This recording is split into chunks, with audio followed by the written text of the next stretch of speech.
नमस्कार। समानता के मूल्यों के लिए प्रतिबद्ध विदुष बैटन फेसबुक पेज में आप सभी का बहुत बहुत स्वागत है। माफ कीजिए, ये फेसबुक को भी बीच बीच में कभी कनेक्टिविटी का इश्यू आता रहता है। इसमें आज फिर से कनेक्टिविटी के इश्यू आ रहे थे, बल्कि आज हम मिले हैं 5 जून को पर्यावरण दिवस के दिन, और आज की हमारे समय की जो एकदम सिग्नेचर ट्यून है वो बाधा है। हवा में बाधा, सांस में बाधा, कम्युनिकेशन में बाधा। तो उनमें से एक अभी हम फेस कर रहे थे। तो पहले ही हमारा बहुत समय बीत गया है। एक आध कमेंट मुझे मिले तो मेरे को थोड़ा सा लगेगा कि हम आप लोग इंतजार कर रहे हैं, तो हमें थोड़ा सा उत्साह मिलेगा बात बढ़ाने के लिए। तो मैं देर ना करते हुए उजास मायनों के in search of meaning episode number 17 में बहुत बहुत स्वागत करती हूँ हमारे खास मेहमान, जो पर्यावरण के जन सरोकारों पे बोलेंगे, वक्तव्य देंगे और उसके बाद आपके प्रश्नोत्तर का जवाब देंगे। तो सबसे पहले मैं उनको इनवाइट कर लेती हूँ। विनोद पांडे जी, आपका बहुत बहुत स्वागत है। धन्यवाद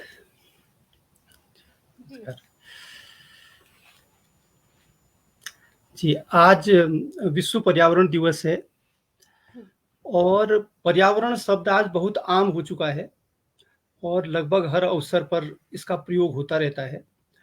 अगर हम आज से करीब विनोद जी, आप मुझे दो चार मिनट दीजिएगा, थोड़ा सा आपका परिचय दे दूं। दो चार मिनट दीजिए मुझे। वैसे तो थोड़ा सा ज्यादा टाइम मुझे लगता है, लेकिन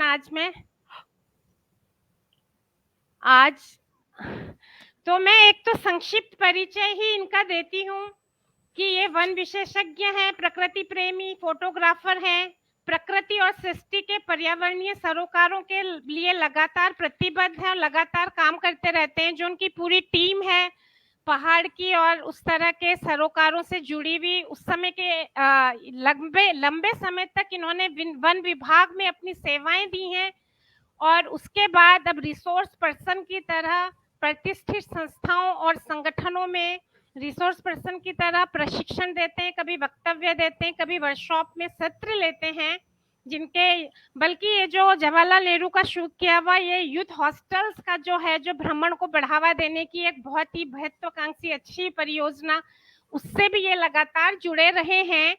बहुत अच्छे से मैंने इनका परिचय तैयार किया था, लेकिन जो टेक्निकल ये बाधा बीच में आती रहती है स्ट्रीम यार्ड और इसकी तरफ से, उसकी वजह से अब थोड़ी सी हड़बड़ाहट हो गई है। लेकिन मुझे लगता है कि उन बाधाओं से डर के हम अपना जो हमारा तरीका है उसको थोड़ा छोटा कर सकते हैं, बदल नहीं सकते।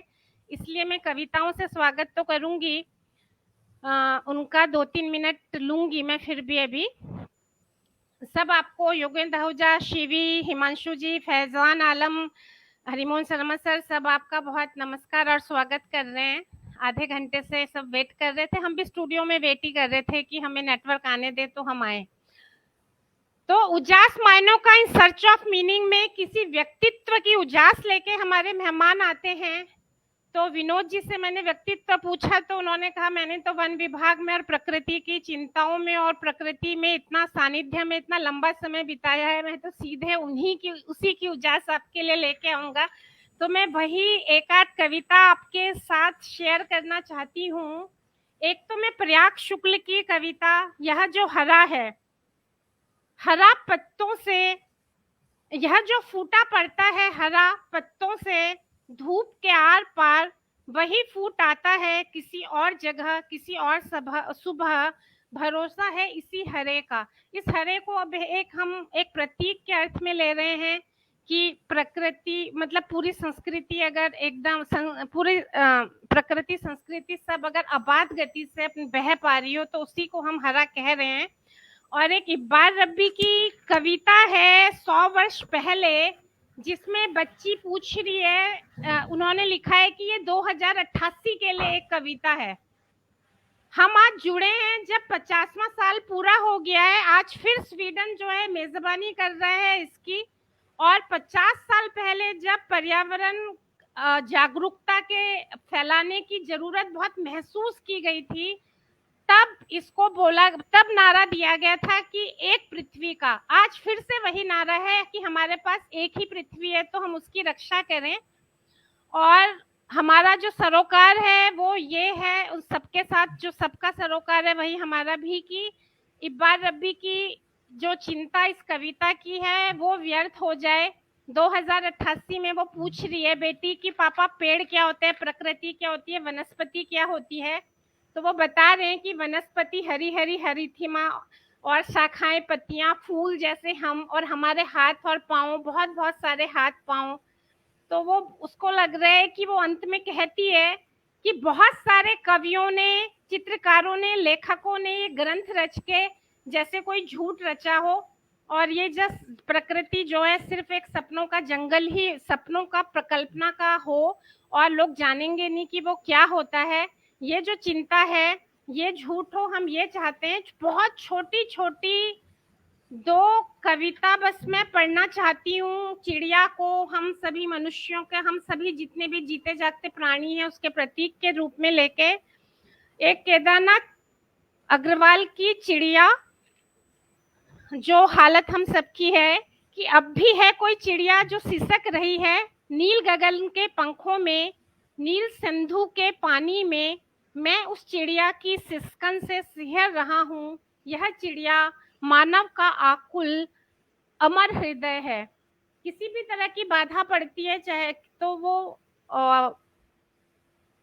दिक्कत देती है। उस बाधा के ना होने की भी एक छोटी सी भंगिमा केदारनाथ अग्रवाल के यहाँ ही है।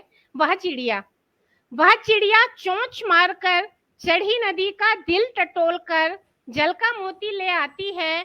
वह छोटी गर्बीली चिड़िया नीले पंखों वाली, वो मैं हूँ। मुझे नदी से बहुत प्यार है। तो हमारी चिड़ियाएं चहकती रहें, हमारे बसंत खामोश न जाएं, ये चिंता पूरे काव्य में भरी पड़ी है। उन्हीं सारी कविताओं से मैं इनका स्वागत करते हुए दोबारा इनको अपने वक्तव्य के लिए आमंत्रित करती हूँ। इनके वक्तव्य के बाद आपकी टिप्पणियों और जिज्ञासाओं के माध्यम से हम बात आगे बढ़ाएंगे। आप कृपया अपने सवाल या जिज्ञासाएं या सुझाव देना जारी रखें। मैं लगातार नोट करती रहूंगी और इनके वक्तव्य के बाद इन पे विनोद जी से बात करूंगी। विनोद जी, आप अपना वक्तव्य दीजिएगा। मैं अगर स्क्रीन पे सवाल लाती भी हूँ तो आप उन्हें इग्नोर कर सकते हैं, उनको मैं नोट कर रही हूँ बात के लिए। बहुत बहुत स्वागत है विनोद जी आपका वक्तव्य के लिए। जी हाँ, तो साथियों, जैसा कि अभी रश्मि जी ने बताया कि आज 5 जून को ये हम विश्व पर्यावरण दिवस मना रहे हैं, और पर्यावरण शब्द आज बहुत आम हो चुका है। लगभग हर अवसर पर इसका प्रयोग होता है। अगर हम देखते हैं तो आज से करीब 5-6 दशक पहले ऐसा नहीं था। उस समय तक प्रकृति को एक ऐसा माना जाता था कि अनंत है, अविनाशी है, और इसका हम कितना भी उपयोग कर लें और यह कभी भी नष्ट होने वाली नहीं है, समाप्त होने वाली नहीं है। बल्कि एक तरह से हम ये कहें कि उस समय जो एक विश्व भर में शासकों की जो एक प्रवृत्ति थी, वह यह थी कि मानव के विकास के लिए प्रकृति का भरपूर उपयोग किया जाना चाहिए, और उस सिलसिले में जंगलों को कई बार आदमियों के लिए नुकसानदायक बताया जाता था। साथ ही जंगल के जो वन्य जीव हैं उनको मारने के लिए तक कई बार प्रोत्साहित किया जाता था, और हमारे पास ऐसे कई उदाहरण हैं कि कई जानवरों के मारने पर पुरस्कृत भी किया जाता था। तो हमारी जो ये सोच थी, और उसके बाद दुनिया में विशेष रूप से जो पश्चिमी देश थे, उन्होंने प्रकृति के संसाधनों का भरपूर उपयोग किया, और लगभग उन्होंने औद्योगिक क्रांति के तहत अपने अनेकों जो संसाधन थे उनका दोहन इस तरह से कर लिया गया था कि उनके पास ये प्राकृतिक संसाधन बहुत ही कम हो गए थे। भारत में हालांकि औद्योगिकरण नहीं हुआ था, तो इसलिए भारत में प्रकृति और जंगल बहुत लंबे समय तक बचे रहे थे। तो 1972 में सबसे पहले ये समझा गया, इस बात को महसूस किया गया। दरअसल स्वीडन ने 1968 में सबसे पहले संयुक्त राष्ट्र से इस बात की अपील की थी कि जिस तरह से हमारे प्राकृतिक संसाधनों का उपयोग किया जा रहा है, उससे ऐसा प्रतीत होता है कि शायद ये सब चीजें टिकाऊ न हो, ये सस्टेनेबल न हो। तो स्वीडन के ये आग्रह पर संयुक्त राष्ट्र संघ ने 1972 में सबसे पहले इसे समझने के लिए एक विश्व स्तर का एक सम्मेलन जो बुलाया गया, और वो स्वीडन की राजधानी स्टॉकहोम में उसको बुलाया गया था। और उस समय ये 5 जून से 16 जून के बीच में मनाया गया था। तो तब से 5 जून को प्रतिवर्ष ये जो है विश्व पर्यावरण दिवस से मनाने के लिए तय किया गया। और आज जैसा कि अभी रश्मि जी ने बताया था, इसे 50 वर्ष हो चुके हैं, और इस वर्ष को अब स्टॉकहोम +50 के रूप में मनाया जा रहा है। यानी कि इसका अर्थ ये है कि अब हमें ये सोचना है कि अगले 50 सालों में हमें अब कहाँ पहुंच जाएंगे, और या अगले 50 सालों के लिए हमें क्या योजना बनानी है। इसके लिए अब चिंतन शुरू हो गया है। और उस समय जब ये सन 72 में किया गया था, इसका आप एक गंभीरता इस बात से समझ सकते हैं कि उस समय केवल 2 राष्ट्रों के अध्यक्ष उसमें मौजूद रहे थे। एक उसमें स्वीडन के थे, और दूसरे उसमें भारत की प्रधानमंत्री इंदिरा गांधी थी। इंदिरा गांधी स्वभावतः उनको प्रकृति से काफी प्रेम रहा था, और वही थी, बाकी और देशों ने अपने प्रतिनिधि भेजे हुए थे। दरअसल जब प्रकृति के प्रति हम जब देखते हैं कि आदमी की जो संवेदनाएं जो विकसित हुई, तो इसमें साइलेंट स्प्रिंग का बहुत बड़ा योगदान है। ये एक जो समुद्री जीव विज्ञानी थी रेसल कार्सन, उनकी एक किताब का नाम है साइलेंट स्प्रिंग। और जैसा कि इस शब्द का अगर हम अर्थ देखें हिंदी में, तो इसका आता है करीब खामोश बसंत। तो उन्होंने कीटनाशकों और रसायनों के उपयोग पर जो अनाधुंध उपयोग हो रहा था, कि ये माना गया था कि रसायनों से और कीटनाशकों से हम कृषि की अत्यधिक पैदावार ले सकते हैं, उसके प्रति ध्यान खींचा।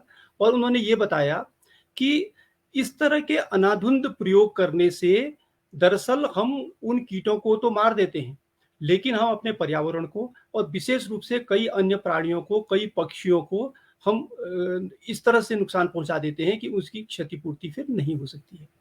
जैसे कि एक आसान सा उसमें उदाहरण होता है कि जो मधुमक्खियां होती हैं, और वो परागण या जो फर्टिलाइजेशन होता है फूलों में, वनस्पतियों में, उसमें उनका महत्वपूर्ण योगदान है। लेकिन कीटनाशकों के कारण आज स्थिति ये है कि भारत की जो अपनी मधुमक्खी का वंश था, जिसको एपिस सेरेना इंडिका हम कहते थे, यह पूरी की पूरी प्रजाति लगभग नष्ट हो चुकी है। और आज भारत में जो ये मधुमक्खी की प्रजाति लाई गई है, वो इटालियन बी है। उसका भारत में उसे इंट्रोड्यूस किया गया है, और हमने अपनी एक पूरी प्रजाति खो दी है। इसी तरह से ये दरअसल साइलेंट स्प्रिंग में ये बताया गया था। उसके बाद उसमें काफ़ी लॉबिंग हुई, क्योंकि जो ये रसायन पैदा करने वाली फैक्ट्रियां थी और कृषि वाली जो लॉबी थी, उनका ये मानना था कि इससे हमारे व्यवसाय में बहुत ज़्यादा फर्क पड़ेगा।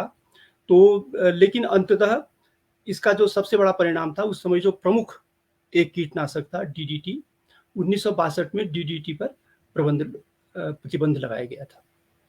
ये विश्व स्तर पर एक बहुत बड़ा कदम माना जाता है कि पर्यावरण को हमारी गतिविधियां प्रभावित कर रही हैं।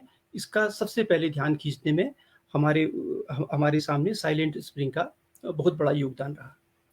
तो जो 1972 में फिर ये आयोजन किया गया था, उसका थीम ये था कि हम एक सस्टेनेबल विकास हम कैसे करें, एक टिकाऊ विकास हम कैसे करें। यानी कि जो विकास की आज हमने रफ्तार पकड़ रखी है, ये विकास की दर हमारी जारी रहे। तो इस पर ही मुख्य रूप से चर्चा हुई थी, और आशंका ये व्यक्त की गई थी कि जिस रफ्तार से और जिस तरीके से हम ये अपने संसाधनों का उपयोग कर रहे हैं और प्रदूषण की ओर बढ़ रहे हैं, उससे ऐसा प्रतीत होता है कि हो सकता है कि आने वाले समय में इस विकास को हमें छोड़ना पड़े, हम न कर पाए इसे। तो उसका बड़ा महत्वपूर्ण योगदान था। उसके बाद कई तरह के नए शब्द निकले, और सबसे बड़ा तो उसमें योगदान ये था कि जो नॉर्वे की प्रधानमंत्री थी हरलिम ब्रंटलैंड, उनको इसका जिम्मा दिया गया था और उनको 4-5 साल दिए गए थे। आप पूरे दुनिया की जो पर्यावरण है उसकी स्थिति पर आप एक दस्तावेज तैयार कीजिए। तो जो उन्होंने दस्तावेज तैयार किया उसका नाम है अवर कॉमन फ्यूचर, और वो 1987 में वो दस्तावेज दुनिया के सामने प्रस्तुत किया गया। और दरअसल जो 1992 में रियो में जो ये समिट हुआ था, अर्थ समिट, उसका आधार जो था वो अवर कॉमन फ्यूचर जो ब्रंटलैंड के द्वारा तैयार किया हुआ दस्तावेज था। इसको तैयार करने में करीब 5 साल लगे थे और पूरे विश्व की स्थितियों को उसके सामने रखा गया था। तो 1992 में फिर जो चीजें सामने आई, उससे पहले बायोलॉजिकल डाइवर्सिटी या जिसे हम कहते हैं कि जैव विविधता, कि जंगलों में और वनस्पतियों में, प्राणियों में जो विविधता होती है उसका भी हमारे पर्यावरण से कोई संबंध है, दरअसल इससे पहले इसे स्वीकार नहीं किया गया था। तो ये शब्द वहां से निकल के आया। इसी तरह से एक बहुत बड़ा सिद्धांत वहां से निकल के आया जिसको हम आज भी जानते हैं कि पॉल्यूटर पे, यानी कि जो प्रदूषण करेगा वही इसकी भरपाई करेगा। अब दुनिया भर में जो भी पर्यावरण संबंधी कानून बनते हैं उसका मुख्य आधार ही यही होता है कि पॉल्यूटर पे। तो भारत में जैसे हम देखते हैं कि ग्रीन ट्रिब्यूनल है, नेशनल ग्रीन ट्रिब्यूनल, एनजीटी। तो एनजीटी का भी सिद्धांत यही है, उसके जो निर्णय होते हैं, जो भी आदमी कहीं पर प्रदूषण करेगा तो उसकी भरपाई वही करेगा। इसी तरह से क्लाइमेट चेंज के बारे में सोचना शुरू हुआ था और जो अवैध वन्य जीवों का जो व्यापार होता था उसके बारे में प्रतिबंध लगाने की बातचीत शुरू हुई। जो मरुस्थलीकरण हो रहा है विश्व भर में उस पर चर्चाएं शुरू हुई। प्लास्टिक का जो पॉल्यूशन फैल रहा है उस पर बातचीत हुई। और ये भी तब पहली बार स्वीकार किया गया कि जो पर्यावरण पर की जो ह्रास होता है उससे जो जेंडर होता है उसमें भी प्रभाव पड़ता है। और उस तो जेंडर इक्वलिटी का भी जो संदर्भ विश्व भर में चर्चा में आया, उसको भी इन्हीं जो चर्चाएं हुई थी, जो सम्मेलन होती थी, उसका श्रेय यहाँ से शुरू होता है। 1972 में जैसे मैंने आपको बताया कि ये इसकी शुरुआत हुई थी और संयोग से अगर हम देखें तो उसी समय उत्तराखंड में भी 1973 में एक वन आंदोलन बहुत बड़ा शुरू हुआ था, जिसे कि आज दुनिया भर में चिपको आंदोलन के नाम से जाना जाता है। ये दोनों का एक आपसी होना, एक ही समय पर होना लगभग, ये एक बहुत बड़ा संयोग भी है। और इसी तरह से लगभग अगर हम देखते हैं तो चिपको आंदोलन भी आज अपने 50वें वर्ष में प्रवेश कर चुका है।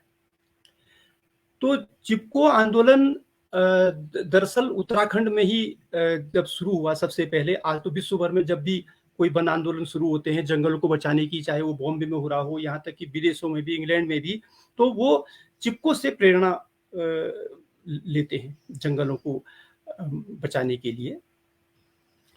तो लेकिन अगर थोड़ा सा हम चिपको का इतिहास देखें तो जो चिपको आंदोलन मूलतः जो था वो एक वन अधिकारों का आंदोलन था, क्योंकि जो उत्तराखंड का क्षेत्र जो सदियों से यहाँ पर था, अगर हम देखें उसे तो वो खेती के लिए उपयुक्त नहीं था।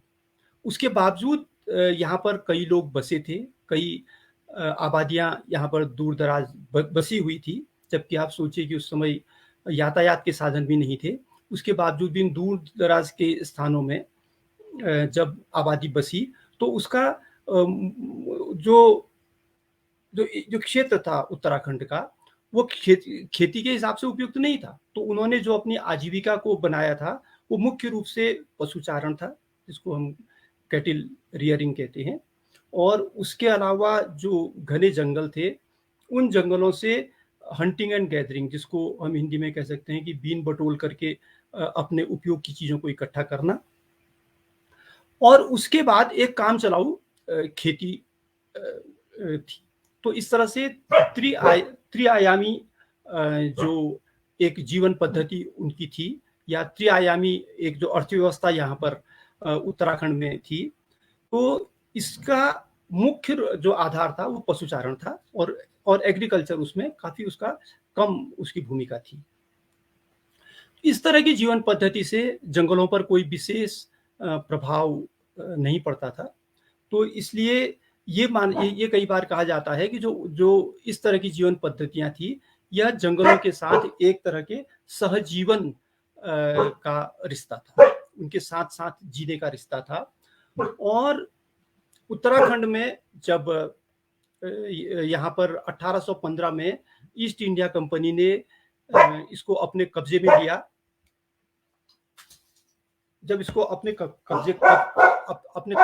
कब्जे में लिया था, तो उस समय अंग्रेजों ने यहाँ के जंगलों की ओर कोई भी उनका विशेष ध्यान नहीं था, क्योंकि उस समय जंगल के उत्पाद को कहीं ले जाने के लिए कोई साधन नहीं था।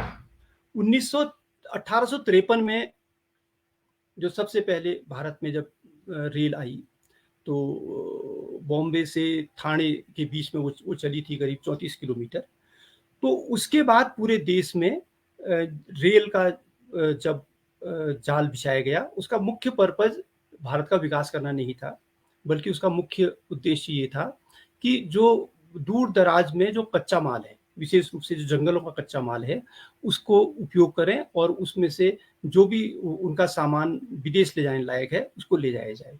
तो जैसे जैसे रेल का तेजी से विकास होता गया, रेलवे लाइनें बिछी और रेलवे का जो तंत्र जिस तरह से फैला भारत में, उस तरह से उनको सबसे ज़्यादा ज़रूरत थी रेल की पटरियां बनाने के लिए, रेल के डब्बे बनाने के लिए, और कच्चा माल को ले जाने के लिए भी वो जो ज़रूरत थी, उनको जंगलों की ज़रूरत थी।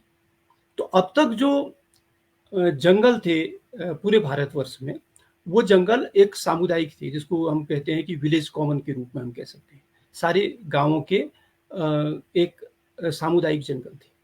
तो अंग्रेजों ने उन पर अपना अधिकार जताया और ये कहा गया था कि ये जो काले लोग हैं, इन्हें जीना नहीं आता है, इन्हें अपनी देखभाल करनी नहीं आती, जिसके लिए एक सिद्धांत उन्होंने दिया, उसको बोलते हैं व्हाइट मैन्स बर्डन। तो यानी कि ये हम गोरे लोगों पर, ये काले लोग एक बोझ हैं और इनको जीना हम सिखाएंगे, इनके संसाधनों का उपयोग करना इनको हम सिखाएंगे। तो इस सिद्धांत के तहत हमारे जो ये जंगल थे, इन जंगलों को सरकारी नियंत्रण में लिया गया। इन जंगलों को जो सरकारी नियंत्रण में लिया गया था, तो उससे जो मैंने बताया कि जो गांव की, पहाड़ों की विशेष रूप से जो एक जीवन पद्धति थी, जिसको हम त्रिआयामी, हमने बताया, पशुचारण और जंगल से हंटिंग गैदरिंग और एक काम चलाऊ खेती, जिससे अपना जीवन यापन करते थे, वो पूरी तरह से प्रभावित हुआ।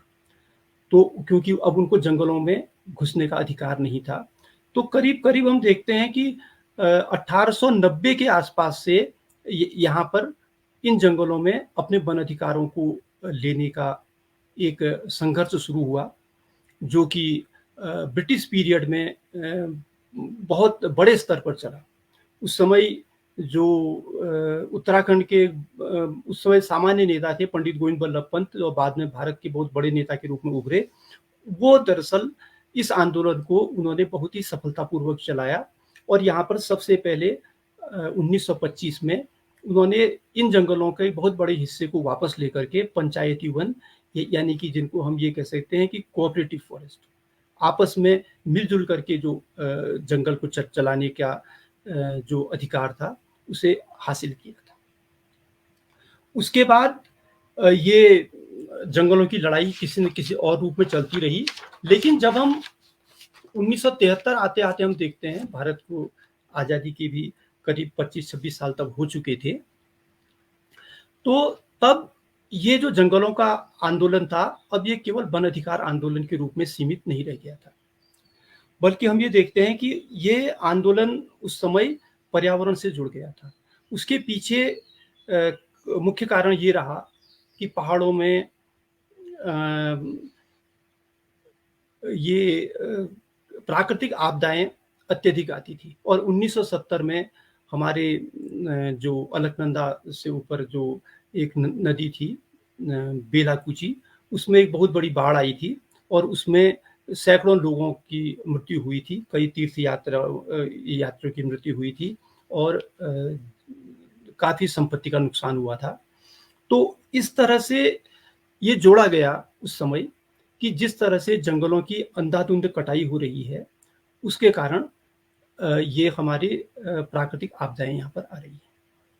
तो वो जो पुराने वन आंदोलन थे और 1973 में जो आंदोलन था, उसको चिपको आंदोलन के नाम से हम जिसका जिक्र करते हैं, तो उसमें मूल फ़र्क ये था कि अब ये वन अधिकारों के साथ-साथ पर्यावरण संरक्षण का भी इसमें एक मुद्दा जुड़ गया था, जो कि विशेष रूप से इसका श्रेय हम सुंदरलाल बहुगुणा को देते हैं, क्योंकि वो काफ़ी भ्रमण कर चुके थे और इन सब चीज़ों का अध्ययन कर चुके थे और उन्होंने इसमें पर्यावरण संरक्षण को भी जोड़ा।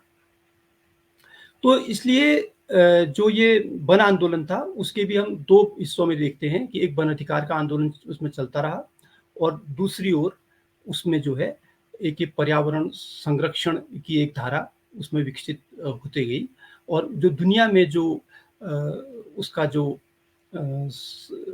मैसेज गया, वो वन अधिकार के रूप में नहीं गया, बल्कि वो इसीलिए गया, ये ज़्यादा गया क्योंकि कि पर्यावरण का संरक्षण करने के लिए आंदोलन हो रहा है। उसके पीछे मुख्य कारण ये भी रहा क्योंकि उस समय दुनिया में एक पर्यावरण संरक्षण का आंदोलन चल रहा था, जो हमने बताया कि 1972 से स्टॉकहोम से शुरू हुआ था।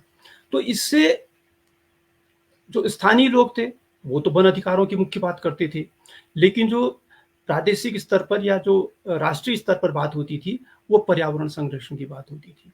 तो इससे एक बात ये हमारे सामने आती है कि दरअसल गाँव के पर्यावरण के मुद्दे और शहर के पर्यावरण के मुद्दे या गाँव की पर्यावरण की समझ और शहर की पर्यावरण की समझ, ये दोनों में काफ़ी भिन्न है। या हम कह सकते हैं कि जो पश्चिमी देशों का जो पर्यावरण की समझ है और जो हमारे देश की पर्यावरण की समझ है, आज भी हमारे देश में एक बहुत बड़ी आबादी ऐसी है कि जो कि पर्यावरण के इतने निकट रहती है कि पर्यावरण पर ही वो निर्भर है। तो इस तरह के लोगों को प्रोफेसर माधव गाडगिल ने इकोलॉजिकल पीपुल कहा, यानी कि जो इकोलॉजी के साथ-साथ ही पलते-बढ़ते हैं। तो आज भी हम ये देखते हैं कि गाँवों में जब पर्यावरण एक रोजगार का पर्याय है, तो शहरों में वो प्रदूषण और जो आए दिन की जो समस्याएँ हैं, वो उनका है। दोनों की समझ अलग-अलग है और उनकी हमें दोनों का एक समझना पड़ेगा।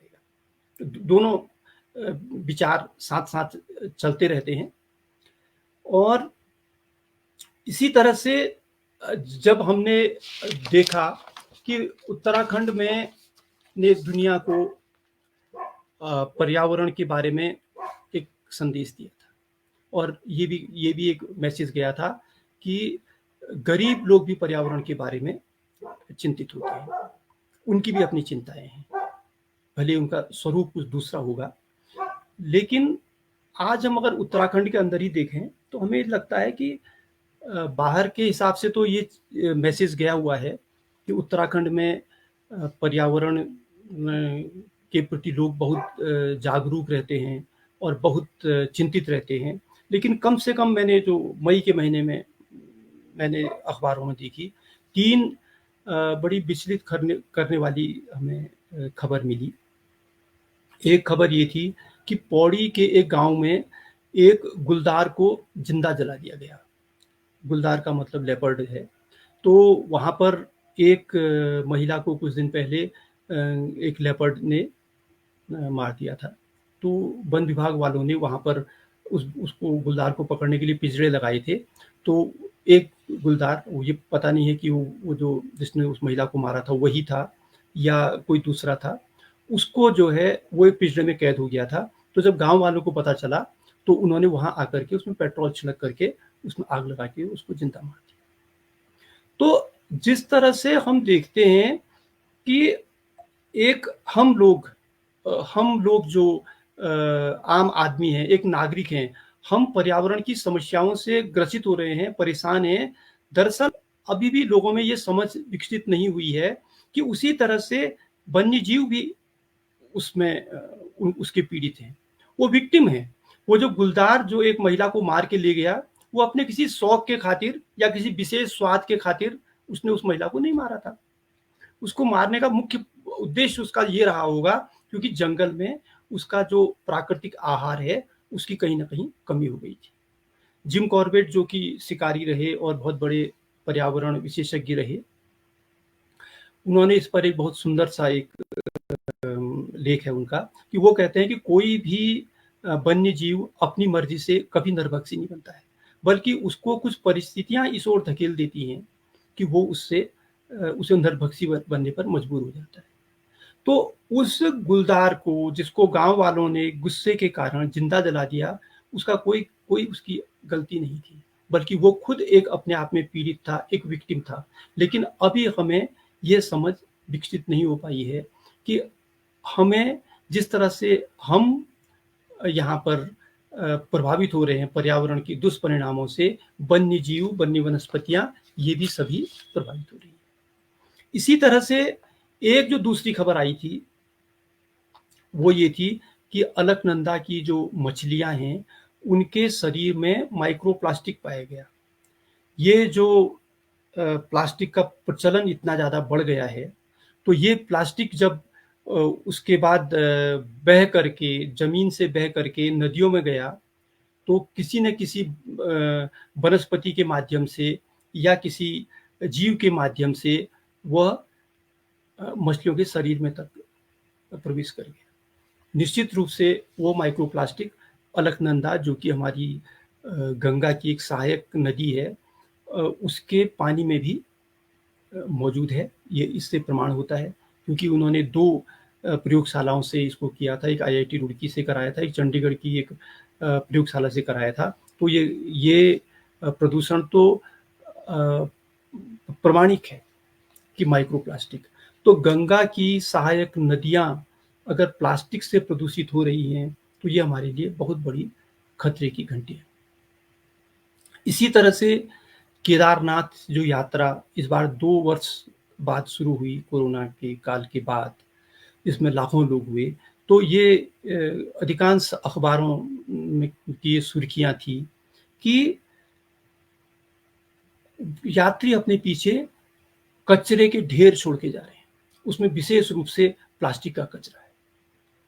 तीर्थ यात्रा करना बहुत अच्छी बात है, पर्यटन बहुत अच्छी बात है, लेकिन इस तरह से इन महत्वपूर्ण संवेदनशील क्षेत्रों को प्रदूषित करके छोड़ देना, ये किसी भी तरह से बुद्धिमत्ता का काम तो नहीं है।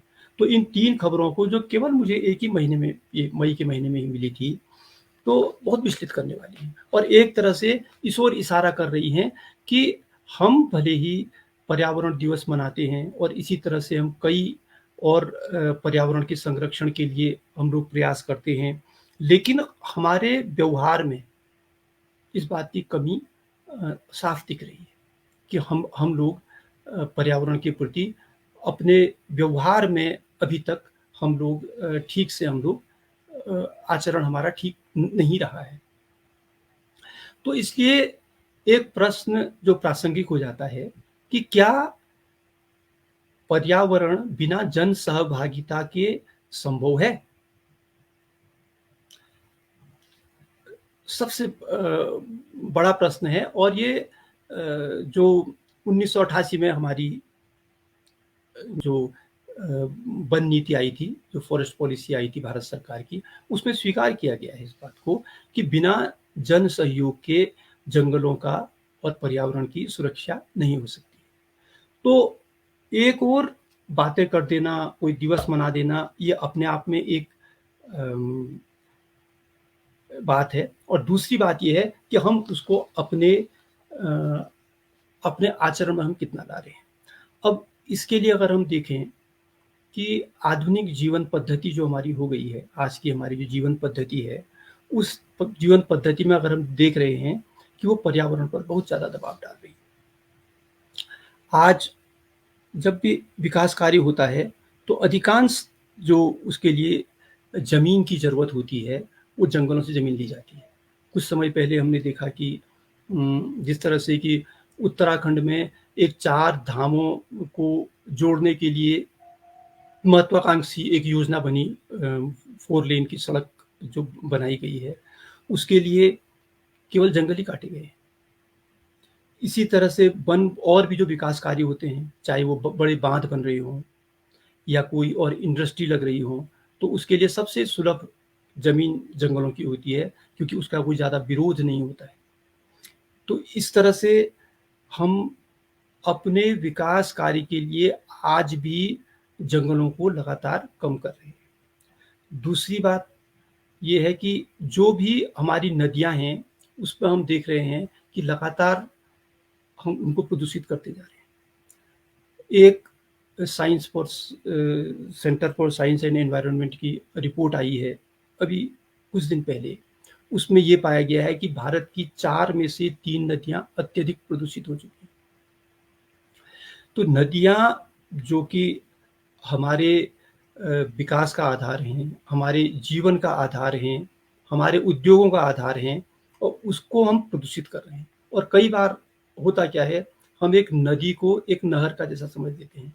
नहर तो एक कृत्रिम एक पानी का बहता हुआ स्रोत है कृत्रिम रूप से, लेकिन नदी एक प्राकृतिक है। हर नदी का एक पर्यावरण होता है।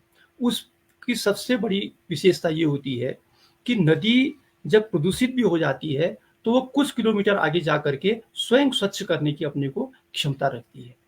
लेकिन वो जो उसमें प्रदूषण है, जो गंदगी है, वो उसकी भार वाहन क्षमता के अंतर्गत होगा तभी। अगर उसकी कैरिंग कैपेसिटी से ज़्यादा हो जाएगा तो फिर नदी भी हाथ खड़े कर देगी। फिर वो भी ये कहेगी कि भाई अब ये मेरा बस का नहीं है।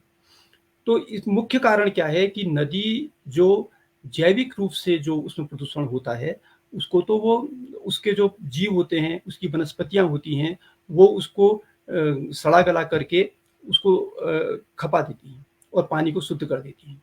लेकिन जो उसमें रासायनिक प्रदूषण आ रहा है, और विशेष रूप से जो शहरों से जो सीवेज जाता है नदियों में, वो उसको इस कदर गंदा कर देता है कि नदियों का आज जो हम स्थिति देख रहे हैं, जो अभी बहुत ही अभी एक रिपोर्ट में पाया गया है कि 4 में से 3 नदियां अत्यधिक प्रदूषित हो चुकी हैं भारत की। इसी तरह से हम देखते हैं कि वन्य जीवों के प्राकृतिक जो आवास है, जो उनका प्राकृतिक रहने की जगह है, उस पर हमारा दबाव लगातार बढ़ते जा रहा है। इसका एक उदाहरण हम देंगे कि और हम उसको किसी न किसी रूप में न्यायोचित ठहरा देते हैं, जस्टिफाई कर देते हैं कि नहीं ये इतने से कोई विशेष फर्क नहीं पड़ेगा। जैसे कि उत्तराखंड के कुछ इलाकों को जोड़ने के लिए एक कॉर्बेट पार्क बीच में पड़ता है, कुमाऊं और गढ़वाल के बीच में। तो उसमें ये माना जा रहा है कि वो जोड़ने के लिए जो अभी सड़कें हैं वो लंबी हैं, वो ज़रा ज़्यादा समय लेती हैं, तो इसलिए वो जोड़ने के लिए कॉर्बेट पार्क के ऊपर से फ्लाईओवर बन रहा है। तो जब वहाँ पर फ्लाईओवर बन के कॉर्बेट पार्क के ऊपर से जाएगा, तो निश्चित रूप से वो जो वहाँ के वन्य जीव हैं, उनके आदतों में, उनके व्यवहार में, उनके आचरण में कुछ ना कुछ प्रभाव डालेगा, और इस तरह से उनके प्राकृतिक आवास पर हम प्रभाव डालने लगे। और लेकिन हम उसको न्यायोचित भी ठहराए थे, नहीं ये हमारी इतनी दूरी घट जाएगी, तो इसलिए हमें ये एक यहाँ से छोटा रास्ते की हमें ज़रूरत है। इसी तरह से कहीं पर जब डैम बनता है, ये कहा जाता है कि हमारे विकास के लिए बिजली की बहुत ज़्यादा ज़रूरत है, या सिंचाई के लिए हमें इसकी ज़रूरत है। उसके वैकल्पिक जो साधन हैं, उन पर विचार आमतौर पर नहीं किया जाता है। और अगर हम देखें कि आज की जो जीवन पद्धति है, उसका एक बहुत बड़ा एक आयाम यह भी है कि अब हमें बड़े-बड़े घर चाहिए।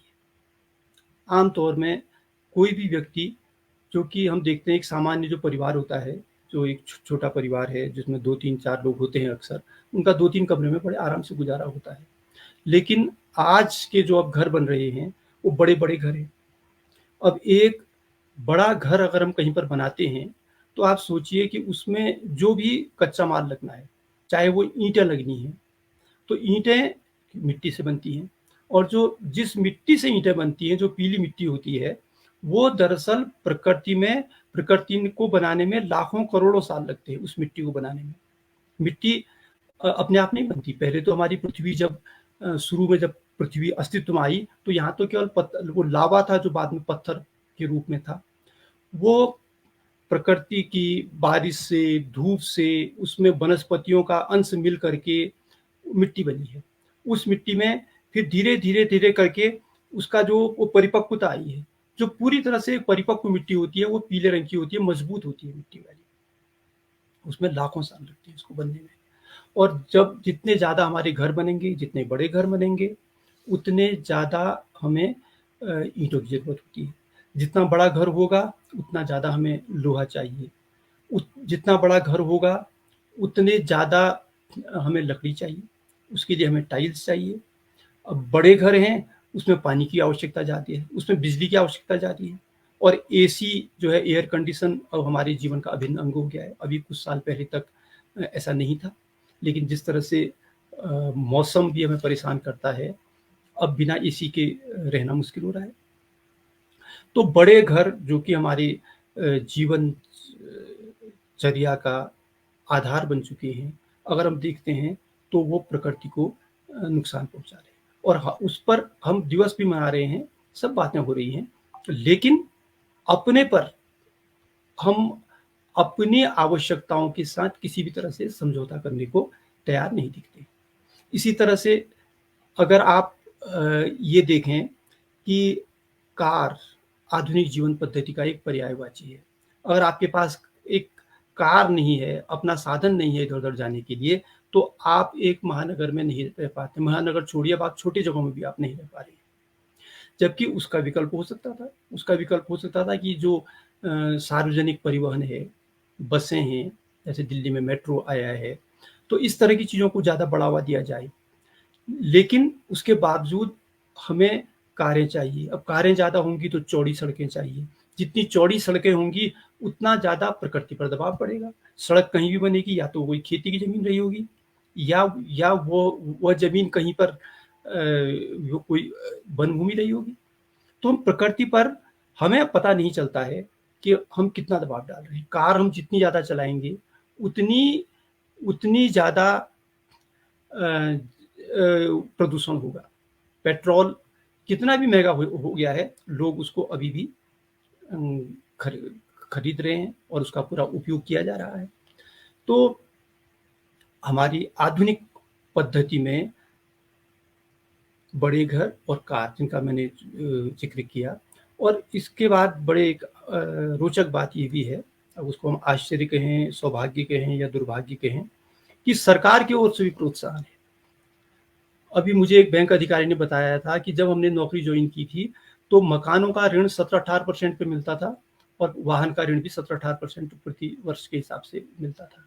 आज आपको घर बनाने के लिए और घर बनाने के लिए अपने या वाहन खरीदने के लिए 6 से 6.5% का लोन बैंक से मिल जाता है। यानी कि सरकार आपको सस्ता लोन देकर प्रोत्साहित कर रही है ताकि देश की अर्थव्यवस्था चले।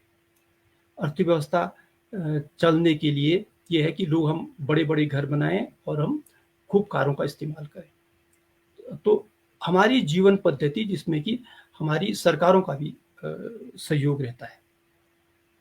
इसी तरह से हम देखते हैं कि प्लास्टिक का जो प्रयोग हो गया है। प्लास्टिक अगर हम देखते हैं तो हमारे घर में लगभग हर सामान प्लास्टिक में पैक होके आता है। कभी आप अमेज़न से या कहीं से कोई सामान वहाँ से मँगाइए, तो इतनी ज़्यादा पैकिंग, इतना ज़्यादा उसमें अगर देखे जाते हैं जिसका उपयोग नहीं होना है, जो कि व्यर्थ की होती है चीज़ें एक तरह से। लेकिन क्योंकि आप तक सुरक्षित रूप से पहुँचाना है, तो वो प्लास्टिक में पैकिंग होके आती है। मुझे याद है पहले से, अभी कुछ साल पहले, 10-15 साल पहले तक आटा चावल भी जो हम बाज़ार से लाया करते थे, वो ये जूट के बोरों में आता था। आज 5 किलो के पैक में, 1 किलो के पैक में, 10 किलो के पैक में इस तरह से आ रहा है। मसाले हों या कोई खाने का सामान हो, हर चीज़ आपको एक प्लास्टिक पे, और वो पैकिंग का ऐसा है जिसके पास, हमारे पास उसका रिसाइक्लिंग करने का, उसको दोबारा कुछ ठीक करने का कोई भी तंत्र हमारे पास अभी विकसित नहीं है। कई बार हमारी सरकारों में, प्रदेश सरकारों की ओर से, केंद्र सरकार की ओर से कई बार कहा गया कि प्लास्टिक के उपयोग पर प्रतिबंध लगाएंगे, लेकिन क्योंकि वो इतनी सुलभता है उससे, इतनी आसानी है उन चीज़ों से। जैसे कि मैं कई बार देखता हूँ कि जो ये ढाबे हैं और छोटे-छोटे जो ये रेस्टोरेंट वगैरह होते हैं, ये अब वहाँ पर जो धातु की प्लेटें होती थी, स्टील की प्लेटें, स्टील के गिलास या कप, उनमें चाय नहीं पिलाते। ये अब डिस्पोजेबल जो कप हैं, डिस्पोजेबल गिलास हैं, डिस्पोजेबल प्लेटों में देते हैं। क्यों? उन्हें एक आदमी उनको साफ करने के लिए नहीं रखना पड़ता है। लेकिन उसके बहाने हमारा कितना पर्यावरण पर असर पड़ता है, इसको हम लोग अक्सर नज़रअंदाज कर देते हैं। और इस सबसे बड़ी चीज़ क्या है, जो हम कूड़ा पैदा कर रहे हैं। आज हमारे समाज को कहा जाने लगा है कि हम एक गार्बेज सोसाइटी हो गए हैं, यानी कि कूड़ा पैदा करने वाला समाज। ये विश्व भर की बात है, मैं हिंदुस्तान की बात नहीं कर रहा हूँ, कि हम एक गार्बेज सोसाइटी, कूड़ा पैदा करने वाला समाज हम बन चुके हैं। हम लोग इतना ज़्यादा, मुझे याद है कुछ वर्ष पहले जब हम देखते थे शहरों में, गाँवों में कहीं कूड़ा दिखता ही नहीं था, क्योंकि दरअसल जो कूड़ा आमतौर में होता था वो डिकम्पोजेबल होता था, वो जैविक कूड़ा होता था। आज हमारे घर में जो हम सामान ला रहे हैं या कहीं पर उपयोग हो रहा है सामान, उसमें ये अजैविक जो कूड़ा है, जिसको कि विशेष रूप से हम ये कह सकते हैं कि प्लास्टिक का उसमें सबसे बड़ा जो योगदान है, वो इतना ज़्यादा आ रहा है कि हम अपने घर में उसको लाते हैं। और सरकार द्वारा हमें बार-बार कहा गया है, बल्कि कई शहरों में तो सरकार की ओर से वो डस्टबिन दिए गए हैं कि जैविक को एक में रखिए, अजैविक को। हम लोग पर्यावरण के प्रति तमाम रूप से अपनी चिंताओं को प्रदर्शित करते हुए, हमसे यह नहीं हो पाता कि हम अपने घर के कूड़े को, अजैविक को और जैविक को अलग-अलग बाँटें, ताकि वो जब ये दोनों मिल जाता है और जब कूड़े की गाड़ी उसको एक कहीं पर ढेर लगा देती है, जिनको कि जो इनके डंपिंग ग्राउंड होते हैं, वहाँ पर बड़े-बड़े पहाड़ बन गए हैं कूड़ों के। हर शहर उसका एक में हमें इस तरह के कूड़ों के पहाड़ मिल रहे हैं। और उनका दुर्भाग्य ये होता है कि उसमें प्लास्टिक मौजूद होने से वो गलता नहीं है। अगर उसमें केवल जैविक कूड़ा होता तो वो गलता भी, और उसका हम भरपूर उपयोग कंपोस्ट के रूप में, खेती के रूप में, कई और अच्छे उसके उपयोग कर सकते थे।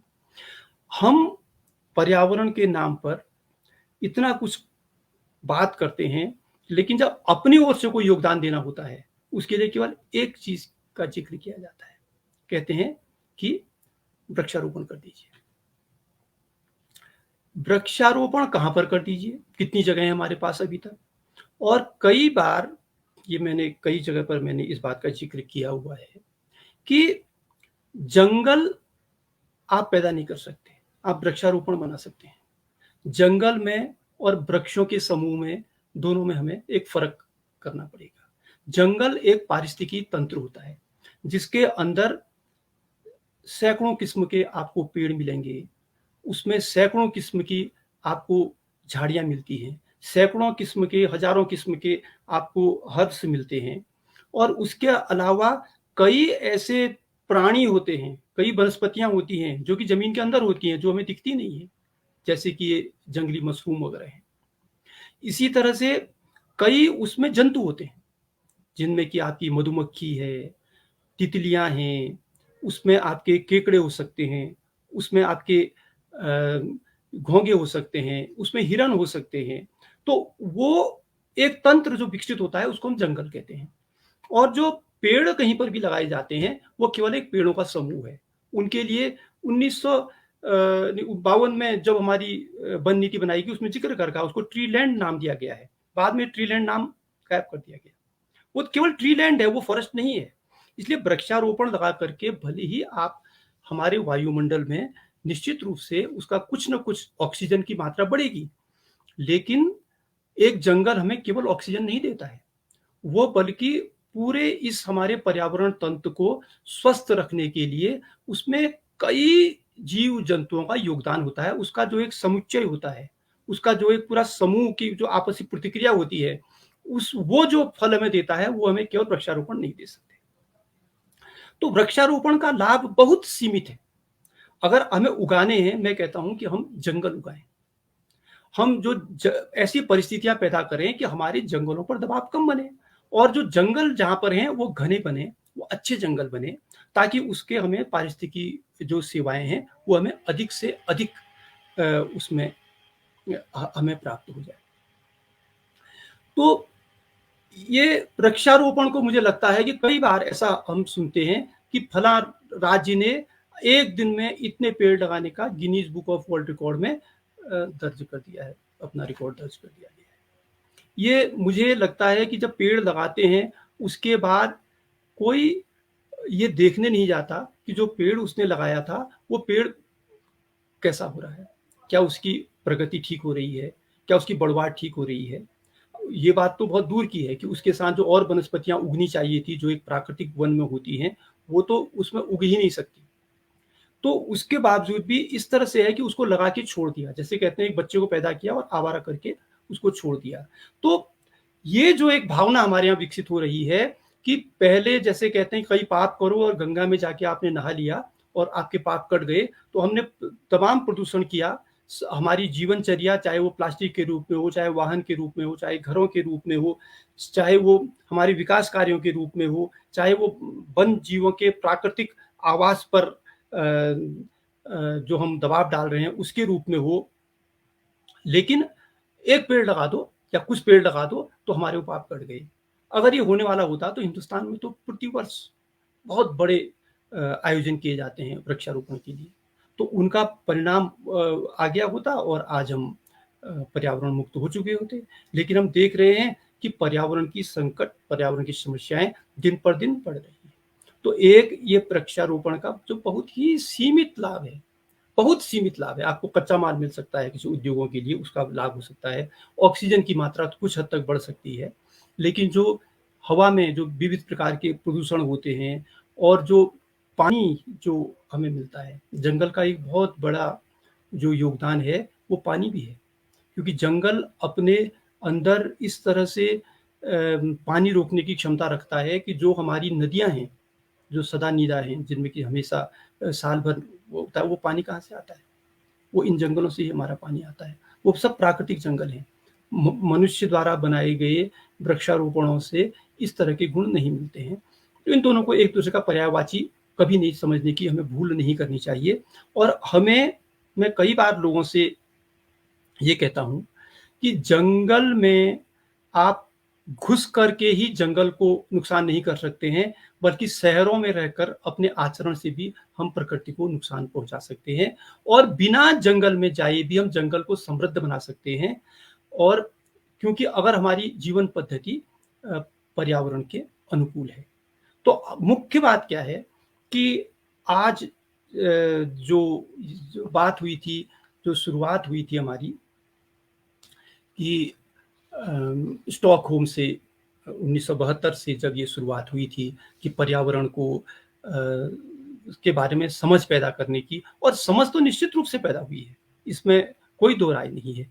लेकिन उस समझ के रूप के बाद जो एक ये हुआ है कि हम पर्यावरण के लिए हम चिंतित तो हैं, लेकिन हम अपना खोना कुछ नहीं चाहते। जैसे कि वृक्षारोपण लगाने में हमारा खोता तो कुछ है नहीं, लेकिन अगर कोई हमसे कहे कि अपने कारों का उपयोग कम करो, हम थोड़ा छोटे घरों में रहें, प्लास्टिक का हम ठीक से उपयोग करें, हम अपने घर के कूड़े का प्रबंधन ठीक से करें, हम ऐसी कोई अपनी जीवन पद्धति न अपनाएं जिससे कि प्रकृति को, पर्यावरण को नुकसान होता है, उसके लिए हम तैयार नहीं होते। यानी कि जहाँ पर हमें कुछ योगदान देना है, कुछ खोना है, उसके लिए तो हम पीछे हट जाते हैं। लेकिन हम ये मान लेते हैं कि ये जो हमने एक पेड़ लगा दिया, भाई अब हमारे पाप कट गए हैं और अब हमें लाइसेंस मिल गया एक तरह से। तो ये जो विशेष रूप से 50 वर्ष इस बार हुए हैं, चिपको आंदोलन के 50 वर्ष शुरू हो रहे हैं और स्टॉकहोम के 50 वर्ष जो पूरे हो चुके हैं, इस पर जो अब विश्व स्तर पर जो एक बनी है कि +50, यानी कि जो आने वाले 50 वर्ष हैं, उसमें हम किस तरह से हमें योजना बनानी है, ये राष्ट्रीय और अंतर्राष्ट्रीय स्तर पर बननी है।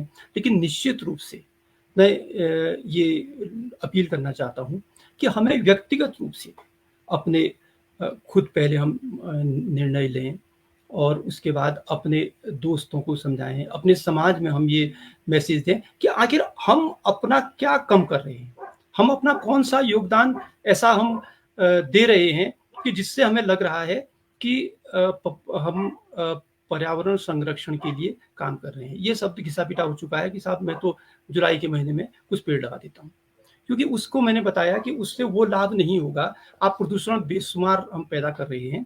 तो जो कहते हैं हमें अपना आत्मनिरीक्षण करना पड़ेगा, ये सबसे बड़ा एक हमें संदेश समझना चाहिए।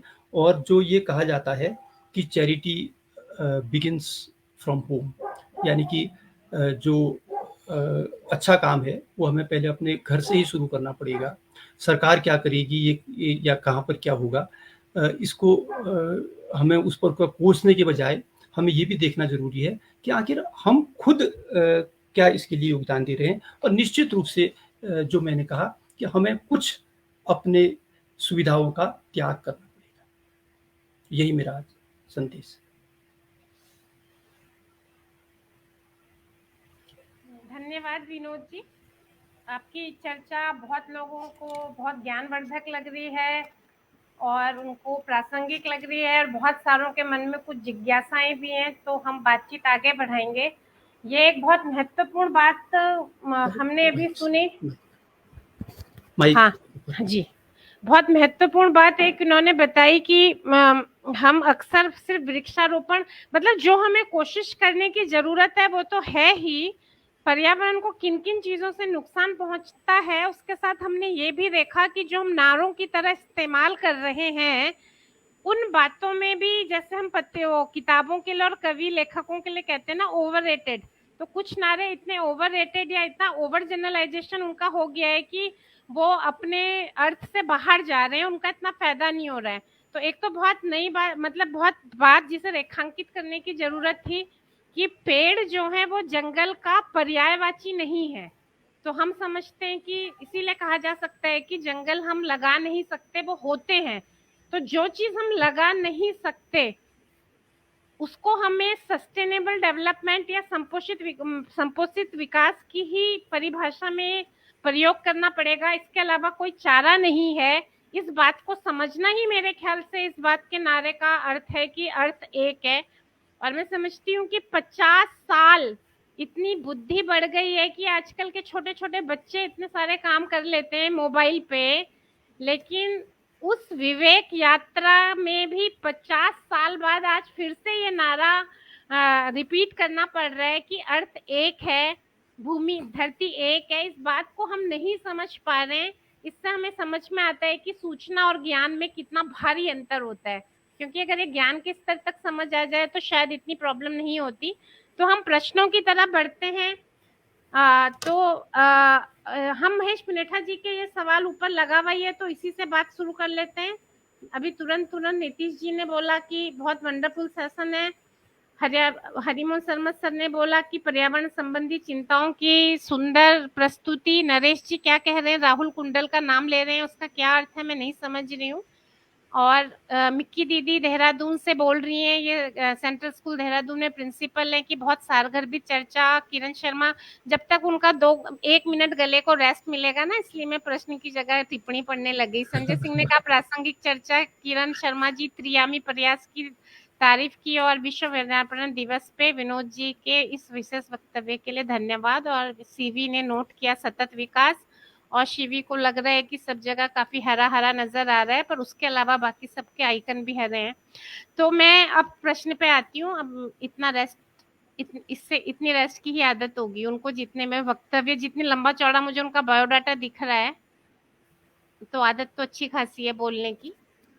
तो महेश पुनेठा जी का सवाल है, क्या समाज का ताकतवर वर्ग पर्यावरण को सबसे अधिक नुकसान पहुंचाता है और उसका सबसे अधिक दुष्प्रभाव कमजोर वर्ग को भुगतना पड़ता है? उन्हीं का दूसरे प्रश्न में उन्होंने ऐड किया है कि न केवल कि कमजोर वर्ग को उसका दुष्प्रभाव भुगतना पड़ता है, बल्कि हम उसकी जिम्मेदारी भी उसी पे डाल रहे हैं कि तुम्हें ये ठीक करना है। तो इस पे आप अपने विचार कृपया। जी, ये जो पुनेठा जी ने कहा ये तो एक कटु सत्य है, और इसके बारे में जो एक अध्ययन भी हुआ था कि गरीब देशों में जो 53 व्यक्ति जितना पर्यावरण पर दबाव डालते हैं, विकसित देशों में 1 व्यक्ति उतना दबाव डालता है। तो इसलिए जैसे अगर आप एक गरीब आदमी की जीवन पद्धति को देखेंगे तो वो उसका कितना पानी का कंजम्पशन है, कितना उसका बिजली का कंजम्पशन, शायद बिजली होगी ही नहीं उसके पास, घर में अगर बिजली होगी तो 1 बल्ब होगा। इसी तरह से पानी का कंजम्पशन, हम तो अब एक टॉयलेट भी अगर यूज कर रहे हैं तो एक टॉयलेट में एक बार जाने में करीब 1 बाल्टी पानी, 10 लीटर पानी हमारा खर्च होता है। और पानी, कई लोग कहते हैं ना कि बच्चों से अगर पूछते हैं, शहर के बच्चों से पानी कहाँ आता है, वो कहते हैं नल से आता है पानी। जबकि सच ये है कि पानी भी प्रकृति से आता है। तो जितने भी संसाधन हम उपयोग कर रहे हैं, और जो आदमी जो ये बताया कि ताकतवर वर्ग, निश्चित रूप से इसमें कुछ ये नहीं है कि ताकतवर वर्ग आपका सबसे ज़्यादा पर्यावरण को नुकसान पहुंचता है और दुष्प्रभाव कमजोरों को भुगतना, ये एक स्टेटमेंट है पूरा अपने आप में, और ये कटु सत्य है।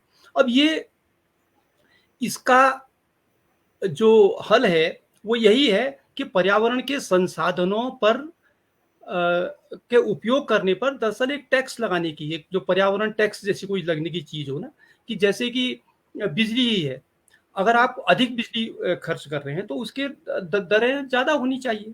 इसी तरह से अगर आप ज्यादा पानी खर्च कर रहे हैं उसका ज्यादा होना चाहिए। अब लेकिन अब ये हमारे देश की जो, और शायद दुनिया भर में यही हो रहा होगा, कि उसमें पर्यावरण वाला एंगल तो कवर किया ही नहीं जाता है, बल्कि जो समर्थ है, जो पैसा खर्च कर सकता है, वो उन संसाधनों को उपयोग कर लेता है। तो इस पर मैं ये टिप्पणी कुछ नहीं करूंगा, लेकिन यही कहूंगा कि मैं पूरी तरह से इस बात से सहमत हूं कि जो जितना ताकतवर होता है वो पर्यावरण पर उतना ज्यादा दबाव डालता है। इस पर कोई संदेह नहीं। जी, और ये भी सही है कि विकास के लिए जो इन्होंने कहा कि पूरा जंगल डूब जा रहा है और एक आदमी को जो है एक पेड़ काटने पर भी उसके लिए जो है दंडित किया जाता है। तो उसके पीछे कारण क्या है कि ये चिपको आंदोलन जो मूलतः था वो एक वन अधिकारों का आंदोलन था। गांव के लोगों ने अपने जंगल से जो उन्हें आजीविका के लिए उनको जो साधन की जरूरत थी वो नहीं मिल पा रहे थे, उसके लिए उन्होंने एक संघर्ष किया था। तो कई बार हमारे एक मित्र हैं प्रभात उप्रेती जी, जिन्होंने इसका बहुत गहन अध्ययन किया चिपको आंदोलन का, वो कहते हैं कि चिपको आंदोलन ने भले ही कई लोगों को पुरस्कार दिलवा दिए और दुनिया भर में ख्याति दिलवा दी, लेकिन रेणी गांव में वहां के लोगों को आज भी उस पेड़ का हक नहीं मिला जिस पेड़ को हक लेने के लिए 1974 में उन्होंने वहां पर आंदोलन किया था। उनके आंदोलन को तो महिमा मंडित भी किया गया और कई लोगों को पुरस्कार भी मिले हैं, लेकिन गांव वालों को उनके अधिकार नहीं मिले हैं। तो निश्चित रूप से जब हम जो ये बहुत पुण्यठा जी का ये वाला स्टेटमेंट जो है मैं बहुत ही इसको अप्रिशिएट करता हूँ कि निश्चित रूप से ये है कि पर्यावरण के संरक्षण में अक्सर क्या होता है कि हम लोगों के जो बोनाफाइड जो अधिकार होते हैं उनकी हम तिलांजलि देते हैं।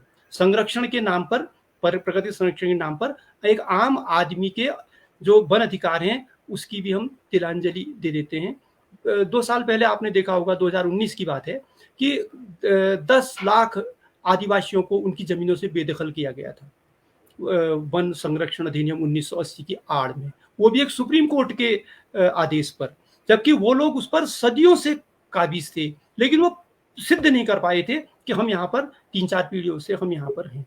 तो 10 लाख लोग आज भी वो उस पर सुप्रीम कोर्ट का स्टे है और उन पर तलवार टिकी हुई है कि वो 10 लाख आदिवासी पूरे भारत में किसी भी समय विस्थापित किए जा सकते हैं।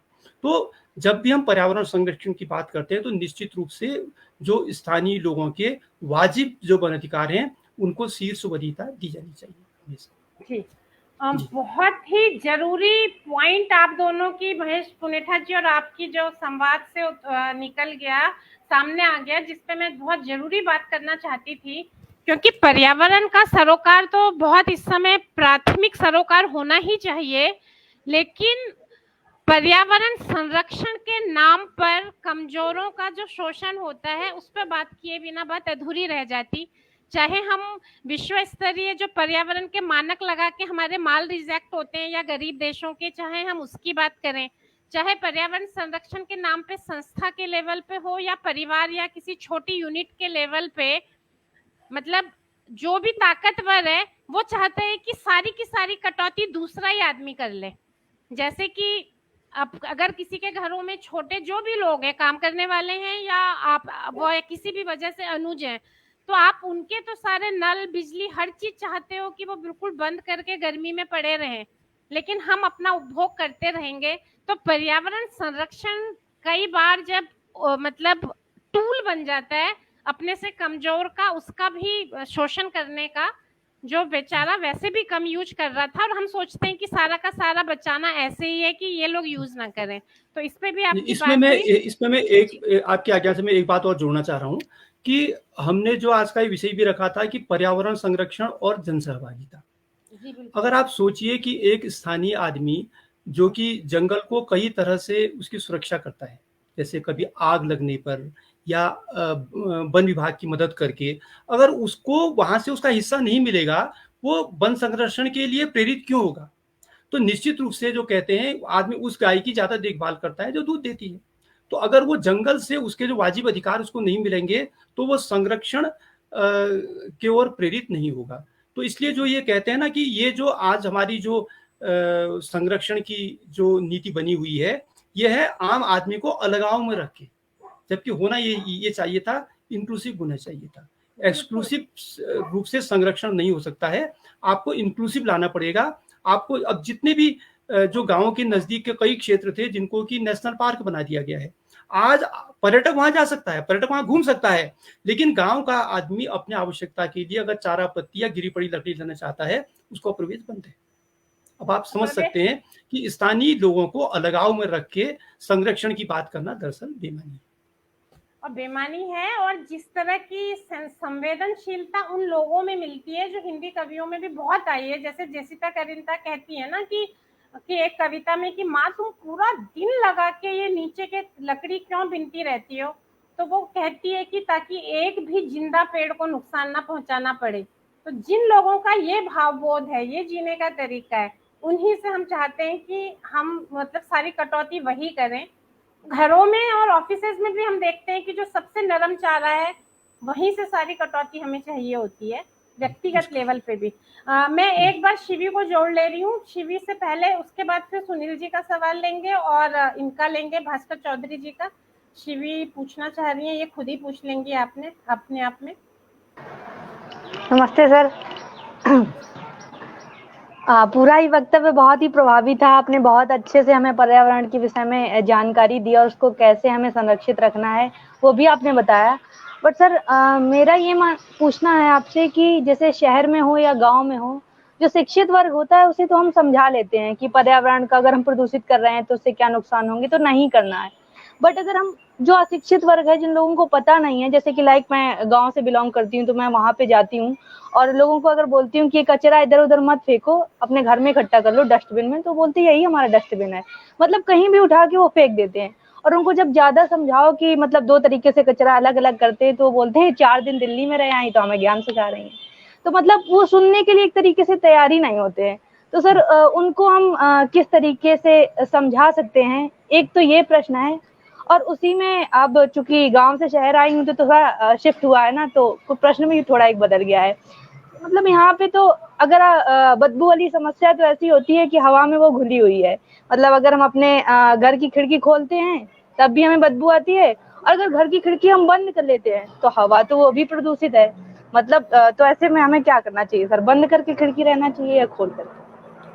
मैं दरअसल ये कहूँगा कि हम जो शिक्षित अशिक्षित की बात कर रहे हैं ना, कई बार इसमें जो एक शब्द कहा जाता है कि पढ़े लिखे अशिक्षित, ऐसे लोग भी बहुत बड़ी संख्या है कि जो कि आप देखिए जो कार का अनाधुंध उपयोग कर रहा है, वो शहरों में जो शिक्षित लोग हैं उसके बावजूद भी तो उन्हें पता है।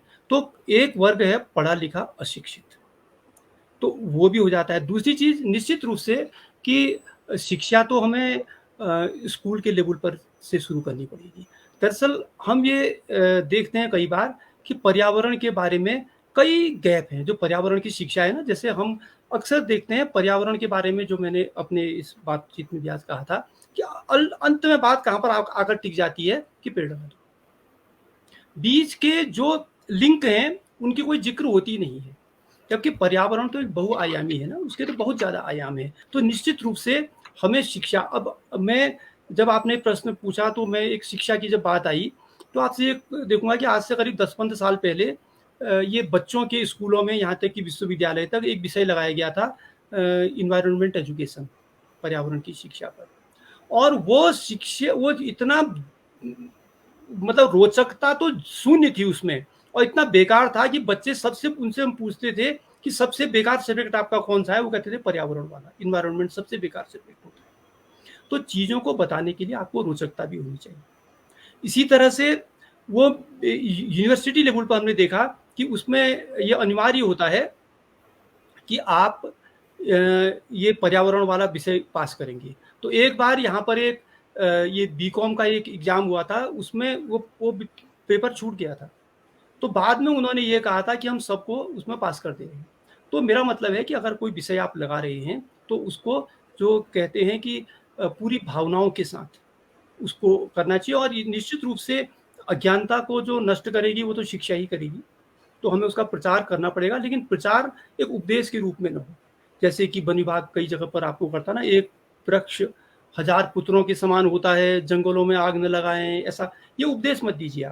आप करके दिखाइए कि अपने व्यवहार में ये सब चीज़ों को लाइए। तो हमें भी जो हम शिक्षा देते हैं या जो हमारे गुरुजन हैं उन्हें भी ये अपने व्यवहार में लाना पड़ेगा, अपनी आदतें हमें बनानी पड़ेगी, अपने समाज में हम एक रोल मॉडल बने, और उसके बाद हम करें। और ये बहुत लंबी एक लड़ाई है, ये बहुत आसान, इसका कोई शॉर्टकट नहीं है, लेकिन निश्चित रूप से जानकारी को फैलाने के लिए तो हमें शिक्षा का ही सहारा लेना पड़ेगा। एक और सवाल था इनका प्रॉब्लम ये है कि जैसे शहरों में आओ तो कचरे का ढेर या नाला होता है, तो कभी हवा भी हो तो वो खिड़की खोलो तो स्मेल और तेज आती है। तो वो पूछना चाह रही है कि खिड़की बंद रखें तो बेहतर है या फिर खुली रखें, मतलब बंद भी रखेंगे तो अंदर भी तो हवा वही है, बट ऐसे में खिड़कियां बंद रखते हैं, खुली कोई फर्क नहीं है, कोई फर्क नहीं है। आप उस प्रदूषण के बीच में आप खुला रखें या बंद रखें, बात एक वो दोनों एक सी बात है। लेकिन मतलब उसके लिए क्या है ना कि देखिए, एक स्तर पर तो हम दोषी हैं जो हम कूड़े को अलग अलग छांट के रखते हैं, दूसरी ओर पर जो कूड़े का प्रबंध है वो नगर पालिकाओं के हाथ में होता है। नगर पालिका में हमारे चुने हुए प्रतिनिधि होते हैं जिनको हम वोट देके इलेक्ट करते हैं। कभी शायद हमने अपने किसी चुने हुए प्रतिनिधि से, मेंबरों से, नगर पालिका अध्यक्ष से ये बात हम लोग नहीं करते हैं कि भाई ये कूड़े का प्रबंध भी तो ठीक से कीजिए। तो हम एक नागरिक के होने के नाते हमारी ये जिम्मेदारी होती है कि ये जो, अब वो तो आपका खिड़की बंद रहेगी खुली रहेगी, प्रदूषण तो होगा, ये हवा तो आएगी अंदर। तो ऐसा नहीं है कि आप खुला रखें, हो सकता है बंद करके थोड़ी आपको बदबू कम बदबू कम महसूस हो जाए, वो बात अलग है, लेकिन कुल मिलाकर के प्रदूषण का स्तर तो वही रहेगा। और उसके लिए हमें अपने चुने हुए प्रतिनिधियों से, मैं कई बार लोगों से कहता हूं, हमारे राजनीतिक इतने इलेक्शन होते हैं, विधानसभा के इलेक्शन होते हैं, लोकसभा के, कभी प्रदूषण या पर्यावरण कोई मुद्दा बना? आज तक कभी नहीं बना है। दुनिया भर के राम मंदिर बन जाएगा, दूसरा और वो बन जाएंगे, लेकिन ये जो है प्रदूषण है, पर्यावरण की समस्या है, वन्य जीव, इस पर कभी भी कोई इलेक्शन नहीं लड़े जाते। तो ये हमें भी अपने जागरूकता में इस तरह से लानी चाहिए कि हम, क्योंकि अल्टीमेटली हम लोकतंत्र में रहते हैं, लोकतंत्र में रहते हैं तो हमारे चुने हुए प्रतिनिधि देश को चलाते हैं। तो जरूरी है कि हम यहाँ से जन भावनाओं से इतना दबाव उन पर एक पैदा करें कि ये मुद्दे बने हमारे, ये हमारे राष्ट्रीय मुद्दे बने, ये हमारे प्रदेश के, हमारे शहर के मुद्दे बने, तभी इनसे निजात मिलेगी। जी जी शिवी, कुछ जवाब मिल पाया तुम्हें? इनका प्रॉब्लम ये था कि कोई सुनता तो है नहीं, अगर ये शहर में गांव में जाके किसी को बोलती हैं तो बिल्कुल मैम, बिल्कुल। हाँ, बहुत बहुत धन्यवाद सर, आपने काफी मतलब अच्छा जवाब दिया। अभी रोल मॉडल तो लाइक सेट करने पड़ेंगे और कई सारे करने पड़ेंगे। नागरिक भी बनना पड़ेगा बेहतर ना साथ में, और फिर रोल मॉडल। जी मैम, पहले अपने घर से शुरू तो करें अपने घर से, लोगों को दिखाएं। क्योंकि एक तरह से ये हमारे, ये तुम्हारा हो रहा है, एक तरह से ये हमारे जीने के अधिकार पे तो बाधा डालता ही है ये पर्यावरण खराब होना, लेकिन हमारे नागरिक अधिकार भी पूरी की पूरी तरह से बाधित होते हैं।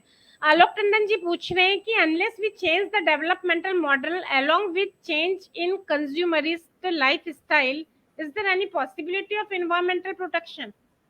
तो मैं बिना, मतलब उनके हिसाब से अगर पूरी ही हम पर्यावरण, उसकी पूरी व्यवस्था ना चेंज कर, मॉडल ही चेंज ना कर दें, या उपभोक्तावादी जीवन स्थिति को ही ना बदल दें, तब तक क्या कोई संभावना है कि हम इन्वायरमेंट को थोड़ा भी संरक्षित रख सकते हैं?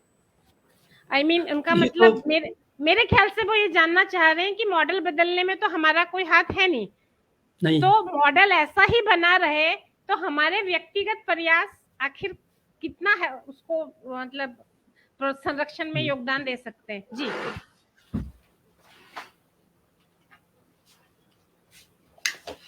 जी, मैं इसमें ये कहूँगा कि निश्चित रूप से हमारे हाथ में नहीं है। आज तो पूरे देश में दरअसल जो कॉर्पोरेट जिस तरह से चाह रहे हैं, उस तरह से योजनाएँ बन रही हैं, उस तरह से हो रहा है। तो मॉडल बदलने में तो हमारा कोई योगदान नहीं है। तो लेकिन अपनी हम अब ऐसा है ना जो महात्मा गांधी ने एक बार कहा था कि जो सादगी वाला उनका था कि उन्होंने कहा था कि प्रकृति हर आदमी की ज़रूरत पूरी कर सकती है, लेकिन एक आदमी का भी जो लालच है, उसको पूरा नहीं कर सकती है। तो उसी सिलसिले में हम ये कह सकते हैं कि निश्चित रूप से ये मॉडल आज हमने चुन लिया है, चाहे किसी कारण से हमने जो ये मॉडल चुना है, ये कंज्यूमरिज्म का जो मॉडल है, ये निश्चित रूप से पर्यावरण विरोधी है और ये बढ़ता ही जा रहा है। इसमें अगर आप देखेंगे तो इसमें कहीं पर भी घटने के आसार नज़र नहीं आ रहे हैं। इसका हल एक ही है कि हमें कोई एक बड़ा जो नेता जब तक एक पैदा नहीं होगा हमारे बीच में, एक जन नेता ऐसा जो पैदा होगा जो लोगों को प्रभावित करेगा। ये इसके लिए जन आंदोलन ही कोई एक हल हो सकते हैं और उसके लिए जो मैंने इससे पहले भी कहा था कि जब तक हर आदमी अपने जीवन पद्धति को थोड़ा-सा बदले, हो सकता है कि इस तेज़ गति से इसमें गिरावट ना आए, लेकिन ये जो कंज्यूमरिस्ट जो लाइफ़स्टाइल है, उसका तो आधार ही यही है कि अधिक से अधिक उपभोग कीजिए। वो कभी भी ये नहीं कहते हैं कि आप कम उपभोग कीजिए, वो यही कहते हैं कि अधिक से अधिक उपभोग करें। जब आपका उद्देश्य अधिक से अधिक उपभोग करना है, अधिक बिजली उपयोग कीजिए, अधिक खाना उपयोग कीजिए, अधिक गाड़ी उपयोग कीजिए, तो पर्यावरण पर तो दबाव पड़ना ही पड़ना है। तो निश्चित रूप से इसमें तो कोई हमारे जो नेता होते हैं, जो सरकारें होती हैं, उन्हीं पर इस बात का दायित्व जाता है कि वो इस पर कोई अपना एक आदर्श स्वयं प्रस्तुत करें कि सरकारी स्तर पर हम देखें कि इस तरह से दबाव नहीं पड़ रहा है, तो तभी कुछ हो सकता है, वरना इससे मुक्ति मिलना बड़ा कठिन है। हम एक बर्बादी की ओर बढ़ रहे हैं। जी वो बात तो सही है कि हैंड टू हैंड साथ में पैरेलल ढंग से सरकारों पे दबाव डालने की या जन आंदोलनों की जरूरत है, पर गांधी जी के कथन से साफ है कि व्यक्तिगत प्रयास का भी रोल है, क्योंकि अगर एक व्यक्ति का लालच भी पूरी सृष्टि अगर नहीं कर सकती है पूरा, इसका मतलब एक भी व्यक्ति के लालच कंट्रोल करने का भी रोल है फिर, है ना। तो दोनों चीजें साथ जा सकती है। ये सुनील कुमार जी पूछ रहे हैं कि thank you for detailed explanation and giving social dimension to it. Sir, how science and its development can help ecology and environment in India? बिल्कुल बिल्कुल। जो साइंस और जो तकनीक आपने कहा कि साइंस और टेक्नोलॉजी डेवलपमेंट में योगदान दे सकती है, क्योंकि साइंस ही तो हमें ये बताएगा कि अगर हमें प्रकृति को बचाने के लिए, जैसे कि हम बताएं कि अभी मैंने जिक्र किया था कि हमारे यहाँ प्लास्टिक का प्रदूषण बहुत ज़्यादा हुआ है, हमारे यहाँ बेतरतीब तरह से प्लास्टिक है। अगर हमारे पास इस प्लास्टिक को रिसाइकिल करने का कोई तकनीक हम डेवलप करें, तो हो सकता है हम प्रदूषण में हम अपना कुछ उपयोग हम करें। हमारे पास इस तरह की तकनीकें हों कि जो कि जैसे हम ये देखते हैं कि जो हमारे ये हैं सार्वजनिक परिवहन जो है हमारा, वो हमारा आरामदायक हो, अच्छा हो, ये सब साइंस और टेक्नोलॉजी से ही इस चीज़ को हमें ये बनाने में मदद कर सकती है। क्योंकि हम ये देखते हैं कि सब इस बात की चर्चा करते हैं कि सामुदायिक परिवहन हमारे शहर के जाम को, शहरों के प्रदूषण को काफ़ी हद तक कम कर सकता है। अब आप देखिए कि जब कोरोना काल हुआ था, तो हमारी जो ये जीवन में ठहराव आ गया था, तो सहारनपुर जो कि काफ़ी नीचे है उत्तर प्रदेश में, वहाँ से हिमालय दिखने शुरू हो गए। तो मतलब हमारी गतिविधियाँ किस तरह से प्रदूषण फैला रही हैं।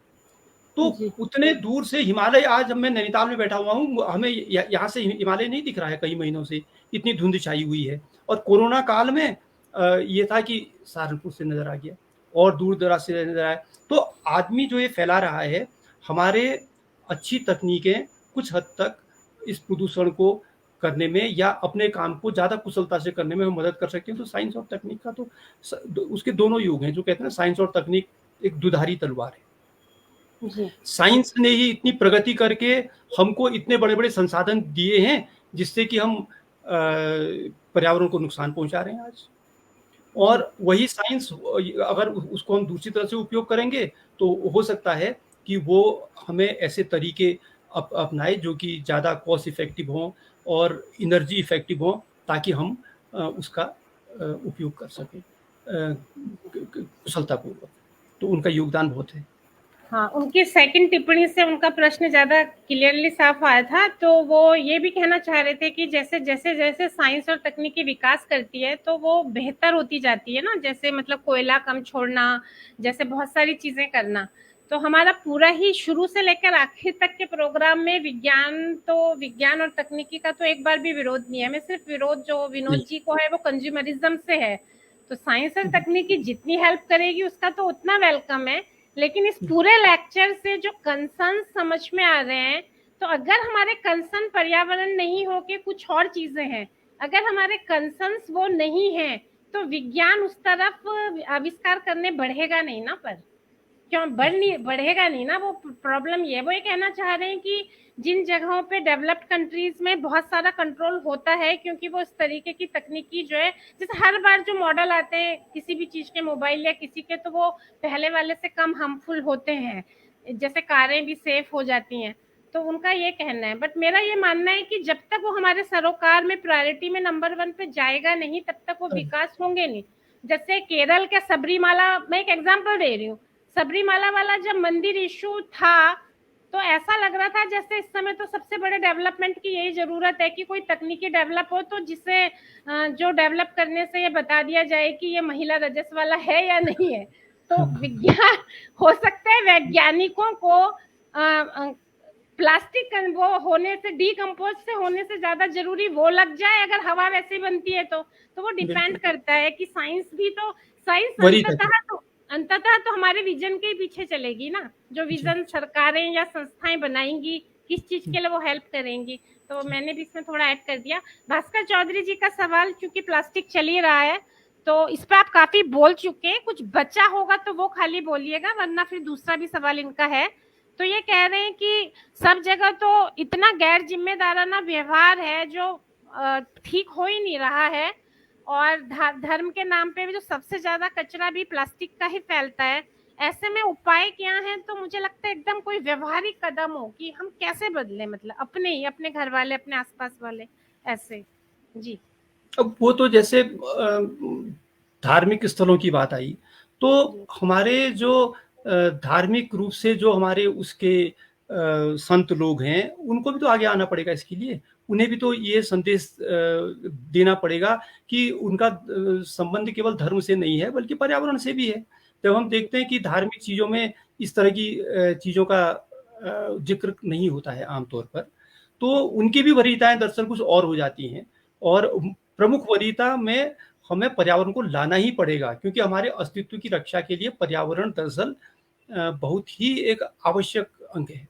तो इसलिए जो भी हमें पर्यावरण को हम बहुत हल्के फुल्के में लेते हैं ना, जो मैंने कहा बीच में भी कि उसका अर्थ एक पेड़ लगाने तक हमने सीमित कर दिया है, वो गलत है। हमें पर्यावरण के सही अर्थों को, जो उसके मिसिंग लिंक हैं, जो बीच बीच बातें छूट जाती हैं कि हमारा आचरण कैसा है, हमारी जीवन पद्धति कहाँ को जा रही है, और जैसे साइंस की बात आई थी तो वही साइंस ने हमें ये सब चीज़ें दी हैं। इतनी गाड़ियां दे रखी हैं तो आज उन गाड़ियों के लिए हमें सड़कें चाहिए, उन सड़कों को बनाने के लिए हमें जो कच्चा माल चाहिए वो जो है पर्यावरण पर दबाव डाल रहा है। गाड़ियां चलती हैं तो उसके बाद ये भी सब साइंस का, तो उसका हल तो साइंस ही निकालेगा। तो इसी तरह से हमें निश्चित रूप से मतलब शिक्षित तो करना ही पड़ेगा। और मैंने कहा कि शिक्षा के लिए हम कितना गंभीर प्रयास करें। जैसे कि स्कूलों में जो पर्यावरण एजुकेशन पर जो किताबें लगाई गई थी बहुत ही बोझिल हैं, अगर आपने कभी देखा होगा उसमें रोचकता है ही नहीं। ऐसी बातें हो कि बच्चे प्रेरित हो जाएं उसके लिए कुछ करने के लिए। वो केवल एक विषय पास करने के लिए उसमें ये होता है कि पासिंग मार्क्स तक की ले आइए तो आप पास जाएंगे, उसके ओवरऑल जो आपकी डिवीजन होती है उस पर भी प्रभाव नहीं पड़ता है। तो पर्यावरण को हमें वरीयता दरअसल देनी पड़ेगी। ये एक दिन पर्यावरण दिवस मनाने से ये काम नहीं होगा, बल्कि ये हमें प्रतिदिन प्रतिक्षण इसके बारे में सोचना पड़ेगा। हाँ, वही प्रायोरिटी की बात आ जाती है ना कि पर्यावरण, अगर पर्यावरण का सरोकार है तो वो खाली एक पेड़ लगाने की फोटो खींचने से हो जाता है। और अगर तकनीकी की बात है, मतलब इलेक्ट्रॉनिक एप्लायंस के, तो अगर किसी के फोन में हमारे फोन से एक भी ज्यादा फैसिलिटी है तो हमें लगता है कि अरे तो बहुत बड़ा गैप है, तो बारीकी से हम क्या सोच रहे हैं ना। एक भास्कर चौधरी जी का सवाल है कि छत्तीसगढ़ में सरगुजा जिले में कोयला उत्पादन के नाम पे लाखों पेड़ काट दिए गए, उस पे मुख्यमंत्री जी का स्टेटमेंट है कि जितना पेड़ जरूरी है उतना ही कोयला भी, तो इस पे आपको क्या कहना है? मुझे ये कहना है कि सरकार चाहे कांग्रेस की हो, चाहे बीजेपी की या किसी दूसरे दल की, दरअसल उनके सरोकार पर्यावरण के वरीयता देने वाले हैं ही नहीं।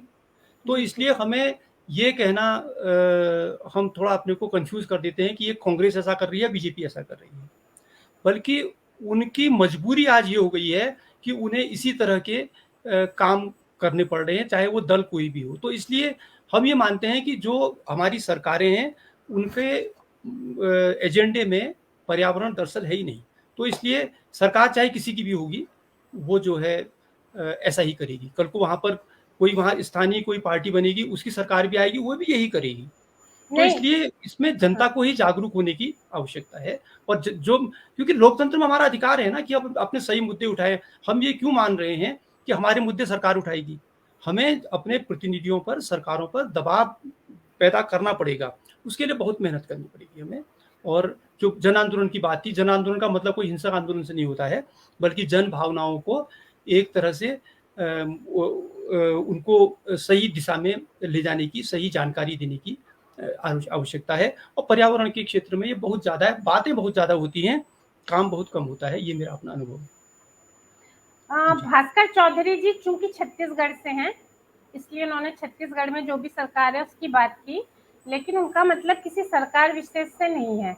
उनकी जिज्ञासा ये है कि जो ये तर्क दिया गया कि कोयला भी उतना ही जरूरी है जितना पेड़, तो वो इस तर्क के बारे में आपकी वो चाह रहे हैं टिप्पणी जी। कोयला जरूरी इसलिए है क्योंकि कोयला हमारा जो आज विकास का मॉडल है उसमें कोयले का स्थान बहुत प्रमुख है। क्योंकि आज भी भारत में करीब 65% जो बिजली बन रही है वो कोयले से बन रही है। और बिजली के बारे में हमें ये बताया जाता है कि साहब बिजली से जो काम होते हैं प्रदूषण मुक्त होते हैं। तो अभी नए जो मोटरसाइकिल, स्कूटर और कारें आ रही हैं विद्युत चालित, जो इलेक्ट्रिक आ रही हैं, तो उसके बारे में भी यही कहा था प्रदूषण मुक्त। वो भले ही अपने उपयोग करते समय प्रदूषण न फैलाते हों, लेकिन उनके उत्पादन में तो ये जो है वो प्रदूषण फैलाते ही हैं। तो इसलिए ये है कि कोयला भले ही अल्पकालिक रूप से हमारे लिए बहुत जरूरी है, हमारी सुविधाओं के लिए जरूरी है, लेकिन पेड़ और जो जंगल जो जरूरी है वो हमारे दीर्घकालीन अस्तित्व की है। तो हमें ये चुनना पड़ेगा कि हमें अपना दीर्घकालीन अस्तित्व की ज्यादा चिंता है या अपनी सुविधाओं और अपने अल्पकालीन सुविधाओं की। तो ये इन दोनों के बीच में चयन करना पड़ेगा। मेरे ख्याल निश्चित रूप से हमें अपनी दीर्घकालीन आने वाली पीढ़ियां जो हैं उनके भी हितों को अगर हमें समझना होगा तो फिर हम कहेंगे कि जंगल ज्यादा जरूरी होते हैं। और ये तो राजनीतिक बयान इस तरह से आते रहते हैं। जी, मैं बस एक आध टिप्पणियां पढ़ रही हूँ, फिर महेश मेहता जी का सवाल होगी। आलोक टंडन जी कह रहे हैं कि when majority of people are living at subsistence level and struggling to satisfy their needs is not greed of minority responsible for environmental problem। तो आलोक टंडन जी इस पे तो चर्चा हुई कि हाँ उनके लालच का ही सबसे ज्यादा फर्क पड़ता है नीचे वालों को। और सुनील कुमार जी ने लिखा कि हाँ, it is true that government initiative and institutional mechanism are not effective in India. It is global issue now along with climate change। तो उन्होंने अपनी तरफ से बात जोड़ी और हमने जो डिस्कशन में जो सर ने जवाब दिए उनको ये इंडोर्स ही कर रहे हैं। महेश मेहता जी कह रहे हैं कि पर्यावरण का सवाल कहीं ना कहीं हमारी संस्कृति का सवाल है। और आज तो स्थिति ये है कि अगर सत्ता में बैठा कोई व्यक्ति सवाल पर्यावरण की बात करता भी है तो उल्टा उसे विकास विरोधी कहा जाने लगता है, क्योंकि विकास की परिभाषा बहुत कुछ बेढब हो गई है। निश्चित रूप से ये जो पर्यावरण वालों को विकास विरोधी कहते हैं, इस पर मैंने लेख भी लिखा था एक, कि जब बम्बई में वहाँ पर वो जो मेट्रो शेड के लिए बन रहा था, एक आरे में जो जंगल कट रहा था, और वहाँ पर बहुत छोटा सा जंगल था, वो जो कट रहा था तो उस पर हाईकोर्ट का भी स्टे आया और राष्ट्रीय मुद्दा बना। और लेकिन हमारे यहाँ पर जब उत्तराखंड में पंचेश्वर डैम में जो हजारों स्क्वायर वर्ग किलोमीटर जो जमीनें डूब रही थी, उसका मुद्दा जिन लोगों ने उठाया था तो उनको विकास विरोधी कहा गया था। तो ये दरअसल ऐसा है कि कौन वर्ग उठा रहा है उसको। तो शहर का वर्ग कभी उठाता है, दिल्ली में कभी कुछ चंद पेड़ कटने की बात होती है तो उसको अखबार भी वरीयता देते हैं और उसको पर्यावरण की समस्या बताते हैं। लेकिन जब यहाँ पर हजारों लाखों पेड़ डूब जाते हैं तो उस समय ये अखबार भी उसको तो हमारा मीडिया का भी दोष थी। जो एजुकेशन की बात थी उसमें मीडिया का बहुत बड़ा रोल है। उसी तरह से हमारी जो न्यायपालिका है उसका भी हम ये देखते हैं कि वो आरे में तो स्टे देती है, लेकिन पंचेश्वर के लोग जब न्यायालयों में जाते हैं तो वहां से उनको स्टे नहीं मिलता है। तो ये है कि दरअसल कुछ मुद्दों को जो शहर के मुद्दे होते हैं उनको वरीयता दे दी जाती है, जिनसे ज़्यादा प्रभाव नहीं पड़ता उनको वरीयता दे दी जाती है, और जो ये बड़े परियोजनाएं होती हैं उनको बिल्कुल पूरी तरह से दबा दिया जाता है और उसको उस तरह के आंदोलन करने वालों को विकास विरोधी कहा जाता है। ये स्थिति दुर्भाग्य है, लेकिन कारण यह है कि उसका जनता का जवाब क्या होता है। जनता ने भी उसका जवाब देना चाहिए कि भाई ये पर्यावरण के लोग विकास विरोधी नहीं है, तो ये भी एक पर्यावरण है। तो इसका कहीं ना कहीं हमारे यहाँ पर जो हमारी जागरूकता की कमी है व्यक्तिगत स्तर पर, जो मैंने कहा कि हमारे राजनीतिक मुद्दे हम नहीं बना पाते हैं पर्यावरण को, ये जड़ में तो आकर के फिर बात वहीं पर आती है। बिल्कुल, ये इन्होंने बहुत अच्छे से बोल दिया, क्योंकि जब पर्यावरण है उसमें तो सब कुछ आता है, उसमें हमारा मानसिक पर्यावरण भी शामिल है, तो ये भी अपने आप में एक पर्यावरण है। संस्कृति के साथ जैसे बात करें कि पहले इस समय जो होता है कि जो हमारा मतलब धर्म जो एक जो हम धर्म नहीं, जो हमारे जो वो हैं अनुष्ठान हैं, वो जब उत्सवों के जो अनुष्ठान है उसका एक जो राष्ट्रीयकरण हुआ है, मुझे लगता है कि उसने भी बहुत प्रदूषण फैलाया है। मैं कहने की कोशिश ये कर रही हूँ कि जैसे पहले महाराष्ट्र में गणेश जी का होता था, दुर्गा पूजा बंगाल में, करवा चौथ पंजाब में, तो ये हमारे एक तरीके से था कि सारा देश उन्हें जानता है, उनकी खुशी में शामिल है। लेकिन ऐसा नहीं होगा कि गणेश चतुर्थी के दिन इतनी सारी बड़ी बड़ी मूर्तियां यमुना में भी जाएंगी और हर जगह जाएंगी। आज की एक तो जमाना ग्रैंड का है, जहां से आपकी बात शुरू हुई, शानदार मकान, शानदार पार्टियां, करोड़ करोड़ के तो सिर्फ खाने पीने के ही आजकल बजट होते हैं लोगों की पार्टियों में, तो ऐसे ही वो मूर्तियां भी बड़ी शानदार होती हैं। अब उतनी सारी मूर्तियां, उनका विसर्जन नदी में होना है और प्रत्येक त्योहार पूरे भारत में मनाया जा रहा है, तो इसका मतलब है वो पूरे भारत की नदियों में जाएगा। तो ये जो एक चेंज आया, मतलब ये जो राष्ट्रीयकरण हुआ है इन चीजों का, इसने भी मुझे लगता है कि बहुत प्रदूषण को फैलाने में बहुत बड़ा रोल किया है। मुझे भी आश्चर्य होता है कि जो पूना में केंद्रित था गणेश चतुर्थी का मनाने का, अब वो छोटे छोटे शहरों में आ गया है। यहाँ भी की नदियों में भी अब ये गणेश की मूर्तियां प्रवाहित की जाती हैं। दूसरा एक मैंने ये देखा, बहुत बड़ी, तो उसका कोई बड़ी मूर्तियां, और इसी तरह से हमारे जो मंदिर थे, मैं तो ये उत्तराखंड के छोटे छोटे मंदिरों की बात कर रहा हूँ, पता नहीं चुंदरी का प्रचलन कहाँ से आया। वो चुंदरी सिंथेटिक होती है, और वो चुंदरी का जो सिर में बांधने वाला प्रचलन था वो वैष्णो देवी में था दरअसल, और वो पता नहीं कहाँ से आया। एक बार हम जंगल में गए थे तो हमने घोड़े की हाथी की लीद में, जंगली हाथी की लीद में हमें वही जो चुंदरी थी वो मिली। उसके पास एक मंदिर था, किसी ने वहां चढ़ाई होगी, वो कुछ पत्ते हत्ते खाने के चक्कर में हाथी ने उसे लिया होगा तो वो उसको भी खा गया। तो ये जो धार्मिक रूप से भी, मतलब धार्मिक जो हमारे कार्य हो रहे हैं उसमें प्रदूषण को, पर्यावरण का तो कोई जिक्र ही नहीं होता है, क्योंकि धार्मिक चीजों को हमने जो कहते हैं ना पवित्र गाय की तरफ हमने मान लिया है कि जो धर्म में जो काम हो रहा है वो ठीक है, सब उसको मत छेड़ो, उस पर कोई प्रश्न मत उठाओ। हमें अगर पर्यावरण तो ये बहुत ही अनुशासित चीज है, हमें बहुत अनुशासन से सब कुछ काम करना पड़ेगा, उसमें हमें धर्म को या कोई दूसरे सामान्य काम को अलग अलग नहीं करना पड़ेगा। प्रदूषण जो फैलाता है उसको हमें उसी तरह से डील करना नहीं। मुझे ये लगता है कि उस सच्चाई को मान के कि जहाँ से सबसे बड़ी चीजें हो रही हैं तो उन शक्तियों को साथ किया जाना चाहिए। मेरा मतलब है कि मैं पूछ रही हूँ आपसे, जो पर्यावरण के एक्टिविस्ट हैं उनको चाहिए कि धर्म की जो अथॉरिटी जिनके पास है उनको मदद में लेके हम चेतना फैलाने का काम कर सकते हैं। मेरा कहना है कि जब कोरोना फैला तो पूरे धर्म के जो संस्थानों में बैठे हुए प्रमुख लोग थे, प्रत्येक ने कहा कि जो भी डॉक्टर और वैज्ञानिक कह रहे हैं तुम उनकी सुनो। इस बार धर्म बाधा नहीं बना था कोरोना को कंट्रोल करने में। तो जो ये मूर्तियां इतनी बड़ी बड़ी बन रही हैं या इस तरह की सिंथेटिक चीजों से बन रही है तमाम त्योहारों में, तो इसमें उनको साथ किया जा सकता है कि भाई आप भक्तों को किस तरह की चीजें बोलो, मतलब चेंज की कोई बहुत छोटी मूर्ति बने, इको फ्रेंडली चीजों की बने। आजकल जो इको फ्रेंडली वर्ल्ड है वो खाली इस तरह से यूज होता है कि कुछ बहुत महंगे महंगे रेस्टोरेंट में कुछ कर देते हैं, छोटा सा कुछ गाँव हुआ और वो हो जाता है इको फ्रेंडली।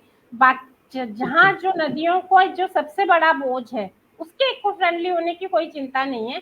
तो मुझे लगता है कि जिनकी जनता ने सुननी है, क्योंकि जो पर्यावरण एक्टिविस्ट हैं वो थोड़ी सी रैशनल बातें करने लगते हैं, तो रैशनल वो तो सुनने का जनता में माहौल नहीं है।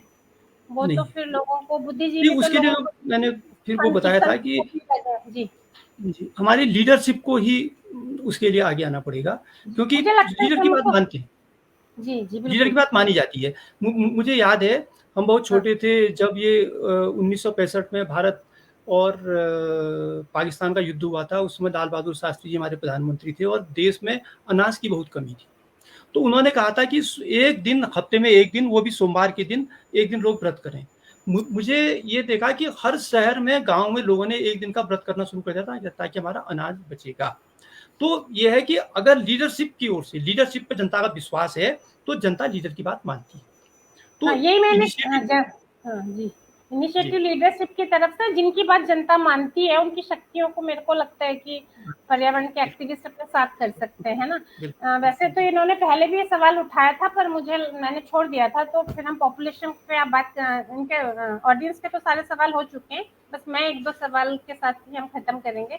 वो कह रहे हैं कि पॉपुलेशन, उनका कहना है कि पॉपुलेशन से भी तो बहुत लोड पड़ता है ना उस पर, पर्यावरण पे, तो उसका भी निदान क्या? ये पॉपुलेशन पर जो इन्होंने ये प्रश्न पूछा है कि आबादी जब ज़्यादा होगी, संसाधन कम होंगे तो निश्चित रूप से उस पर दबाव तो पड़ेगा ही पड़ेगा। लेकिन भारत की आबादी के बारे में अभी जो आंकड़ा आया है कि भारत की आबादी की वृद्धि 2% से कम आ गई है।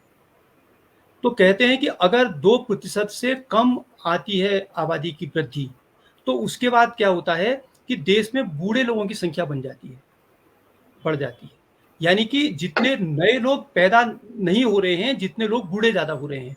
उससे सबसे ज्यादा दिक्कत क्या आती है कि देश में जो वर्कफोर्स होता है, क्योंकि ये माना जाता है कि 55-60 साल के बाद लोग ज्यादा काम नहीं कर पाते हैं। तो अब तो ये जो यूरोप में जहां पर कि आबादी बढ़ना रुक गया है, उनके लिए विशेष रूप से जापान वगैरह में भी इस तरह की चिंताएं होने लग गई हैं। आबादी को बढ़ाओ कहते हैं वो लोग। किसी चीन ने पहले 1 चाइल्ड अपनाया था, आज चीन कहता है कि 2 बच्चे होने चाहिए, ज्यादा भी हो तो चलेगा, जबकि चीन की आबादी बहुत ज्यादा है। तो सवाल ये होता है कि आज हम हिंदुस्तान में कम से कम आबादी पर एक ऐसे मोड़ पर हम पहुंच गए हैं कि जहां पर अगर हम आबादी कम करने की ओर जाएंगे तो हो सकता है कि अगले 5-10 सालों में हमारे पास वर्कफोर्स की कमी हो जाएगी। तो ये एक अजीब, जिसको कहते हैं डिलेमा, एक डिलेमा में हम फंस चुके हैं।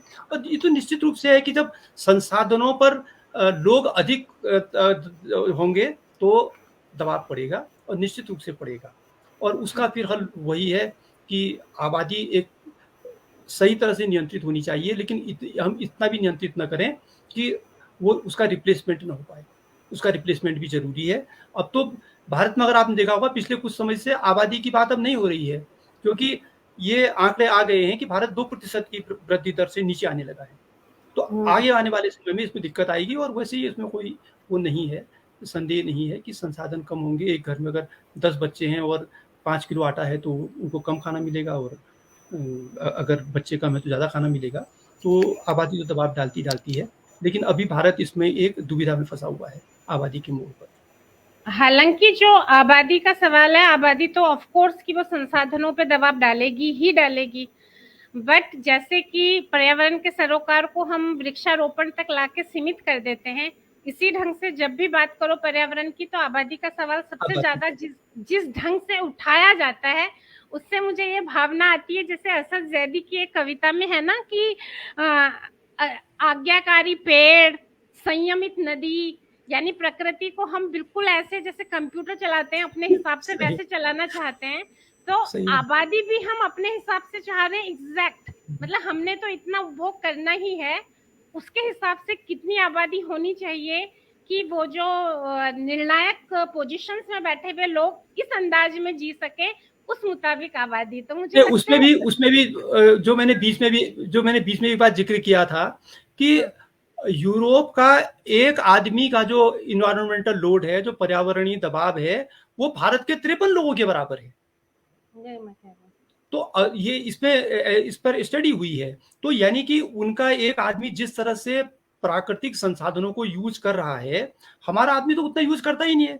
जैसे मैंने कहा कि एक बड़े घर में तो एक टॉयलेट साफ करने के लिए एक दिन में आपके 300-400 लीटर पानी खर्च हो जाता है। एक गरीब आदमी कितना पानी खर्च करता है, कितनी ऊर्जा खर्च करता है, कितनी बिजली खर्च करता है, कितनी गाड़ी का उपयोग कर रहा है। तो सवाल यह है कि गरीब लोग निश्चित रूप से पर्यावरण पर कम दबाव डालते हैं, और ये जो पुनेठा जी कह रहे हैं, यही बात मैं कह भी रहा हूँ कि जनसंख्या से अधिक उपभोक्तावाद जिम्मेदार है दरअसल, कि हम उपभोग ज्यादा करेंगे उससे ज्यादा नुकसान होगा। आबादी तो हमारी हिंदुस्तान की तो ऐसी आबादी है जो कि पर्यावरण पर दबाव वाकई बहुत कम डालती है। ये तो उससे भी क्लियर हो गया ना, कोरोना के दिनों में जब सारी चीजें बंद हुई, तो जब उन्हें बिजली नहीं मिली, जब उनके पास हाथ धोने का पानी नहीं था, उनके पास कुछ भी नहीं था, तो वो तो उससे क्लियर हुआ भी कि मैं ना जो सवाल तो मेरा बहुत सिंपल है, बट फिर भी मैं उसको, क्योंकि असद जैदी की इसी कविता से लाइन ली थी, तो उसकी एक दो चीजें और बोलते हुए सवाल को फॉर्मेट करने के लिए उनकी कविता का सिर्फ वो ले रही हूँ। उनकी एक कविता है बहुत मजेदार सी, शेरों की गिनती, तो वो आप वन विभाग से जुड़े भी रहे हैं, तो उस तरह की बातें हैं कि शेरों की गिनती में तो गड़बड़ हो ही सकती है, क्योंकि कभी एक डिब्रे में 2 बार 5 शेर आ सकता है, एक 2 डिब्रे में अलग अलग गिनती बढ़ सकती है, वगैरह वगैरह बहुत सारी चीजें हैं। तो उसके बाद मतलब ये एक उस चीज की बात है कि जब हम पर्यावरण के नाम पे किसी चीज को बहुत ओवर वो कर देते हैं कि एकदम खतरा बन जाए, कि सारा सरकार मुस्तैदी से हो रही है कि वो शेर गया कहाँ, जबकि वो पिछली गिनती गलत थी। तो उसमें वो कहते हैं कि अगली 2-3 लाइनें कि कितने करोड़ बच्चों को रोज शेरों के किस्से सुनाए जाते हैं, सैकड़ों भाषाओं में उनकी कल्पना को रचा जाता है, शेरों के मुद्रित रूपों पर सर्फ हुई स्याही का वजन तोलें तो वो 304 असली शेरों से ज्यादा निकलेगा, जितनी इस पे स्याही खत्म हो चुकी है। जितने साधन उनकी तस्वीर बनाने और शबीह चमकाने में लग जाते हैं, उतने से बनाया जा सकता है एक घना जंगल, एक नया देश, एक नया राज्य, एक नया धर्म, असंख्य आज्ञाकारी पेड़, एक संयमित नदी। शेरों को बार बार गिनने की राजनीतिक जरूरत में निहित है, एक शेर को अनेकों बार गिनने की सामाजिक जरूरत, ये एक अलग सवाल है, मैं वहां तक नहीं जाना चाहती। मैं सिर्फ इतना कहना चाहती हूँ उस कविता के माध्यम से, बल्कि मेरे को याद आया कि जहाँ पे आज्ञाकारी पेड़, संयमित नदी बोल रहे हैं, वहां पे हम लिख सकते हैं संयमित आबादी भी। इस कविता के हवाले से मेरा प्रश्न ये है कि जैसे इन्होंने एक चीज बताई कि उतनी स्याही से तो एक नया देश बन जाएगा, उतने साधन से एक नया धर्म, एक नई सभ्यता, है ना। तो मैं ये पूछना चाहती हूँ कि पर्यावरण के नाम के समाधान के नाम पे जो चीजें होती हैं, उन चीजों की दरारें आप मुझे थोड़ी सी बताएं जो बातचीत में अब अभी आने से रह गई है। वृक्षारोपण की दरार आ गई, पेड़ वाली इस कविता में, सॉरी शेर वाली इस कविता में आ गई कि जब आप उनको नारे में रिड्यूस करना चाहते हैं, जब आप एक सिंप्लीफिकेशन करना चाहते हैं कि मनुष्य अपनी रात दिन पिज्जा देखते हुए और अपने मोबाइल गेम खेलते हुए, मॉल में घूमते हुए, बीच में फटाक से बाघ बचाओ पे एक नारा कुछ दे दे और लगे जाए कि मुझे पर्यावरण का काम मैंने कर दिया है। इस तरीके से जब हम नारे में रिड्यूस करके जो आर्टिफिशियल चीजें कर रहे हैं या किसी को ओवररेट कर जा रहे हैं, वो उनके बीच की जो दरारें हैं, यही मेरा अंतिम सवाल है कि कुछ दरारें आप गिनवा दीजिए कि उन गतिविधियों से कुछ बन नहीं पा रही है बात। जी, ये जो दरारें हैं, इसका सबसे प्रमुख तो है जो तकनीक जितनी महंगी होगी जी, उतनी वो तकनीक पर्यावरण के विरुद्ध होती। जी, उसमें खर्चा भी ज़्यादा आता है। जितनी सरल तकनीकें होती हैं, जितनी सरल जीवन पद्धति होती है, जितनी सरल हमारी जीवन पद्धति होती है, उतना हम पर्यावरण पर दबाव डालते हैं। तो दरअसल ये आज हम ये देख रहे हैं कि हर चीज़ में तकनीकों पर ज़्यादा जोर दिया गया है। जैसे कि पहले से मैं कई बार लोगों को एक उदाहरण देता हूँ कि हम लोग पेन यूज़ करते थे, उसमें इंक भरी जाती थी और एक पेन हमारी 3-3, 4-4, 5-5 साल उसकी निब बदल लेते थे, काम चलता था। उसके बाद ये हमारी रिफ़िल वाली पेनें आई और आज ये ऐसा है कि मैं बाज़ार में देखता हूँ कि रिफ़िलें नहीं बिकती हैं अब। जब किसी ने पेन खरीदनी होती है तो वो पूरी की पूरी अपनी एक नई पेन खरीदता है और जो रिफ़िल जो कि कुछ हद तक ये इसको बचा सकता था जो हम कूड़ा पैदा कर रहे हैं। तो कुल मिला के जिस तरह से टेक्निक एडवांस होते जाती हैं, हमारे पर्यावरण पर उतना ज़्यादा दबाव पड़ता है। और ऐसा नहीं है कि जो तकनीकें आसान होती हैं उनको बनाना भी आसान होता है, उनको बनाना भी कठिन है। लेकिन सवाल ये होता है कि अब हमारे देश में अगर आप देखिए कि रिपेयर की पूरी पद्धति, पूरा तकनीक खत्म हो गई है। पहले से जूता खराब होता था तो जूते की रिपेयर हो जाती थी, आपका रेडियो खराब होता था, रेडियो की रिपेयर होती थी। अभी कुछ साल पहले तक हमारा अगर ये लैपटॉप, कंप्यूटर खराब होता था, इसकी रिपेयर होती थी। अब ये यूज एंड थ्रो का जो एक कल्चर आया है, क्योंकि उसमें यह है कि हमें ये बताया जा रहा है कि नई चीज तो इसके रिपेयर करने से सस्ते में नई चीज आ जाती है। तो ये जो जीवन पद्धति हमने अपना रखी है यूज एंड थ्रो वाली, ये भी हमारे पर्यावरण के लिए बहुत घातक है। और जीवन पद्धति तो हमारी है ही कि जिस तरह से हमने अब अपने को एक ऐसे जीवन पद्धति में उलझा दिया है कि पीने का पानी तक अगर हमें वो जो है पता नहीं कितने तकनीकों से गुजरने के बाद हमारी पीने लायक बोतल में बंद होकर मिलता है, वो पूरी ये जो जितनी तकनीक को हम क्लिष्ट बना रहे हैं, उतना ज़्यादा पर्यावरण पर हम दबाव भी डालते जाते हैं। जी, धन्यवाद। ये फैजान आलम जी जो हमें इतने तब से तकनीकी सपोर्ट हमारा कर रहे हैं, उन्होंने अभी प्राइवेट चैट में पूछा ये कि पराली जलाने को लेकर राज्यों ने जो कदम उठाए, क्या कदम उठाए हैं, और अक्सर जब पराली से पॉल्यूशन फैलता है तो इसका सारा दोष किसानों पे डाल दिया जाता है, तो इस पे आपके क्या विचार हैं?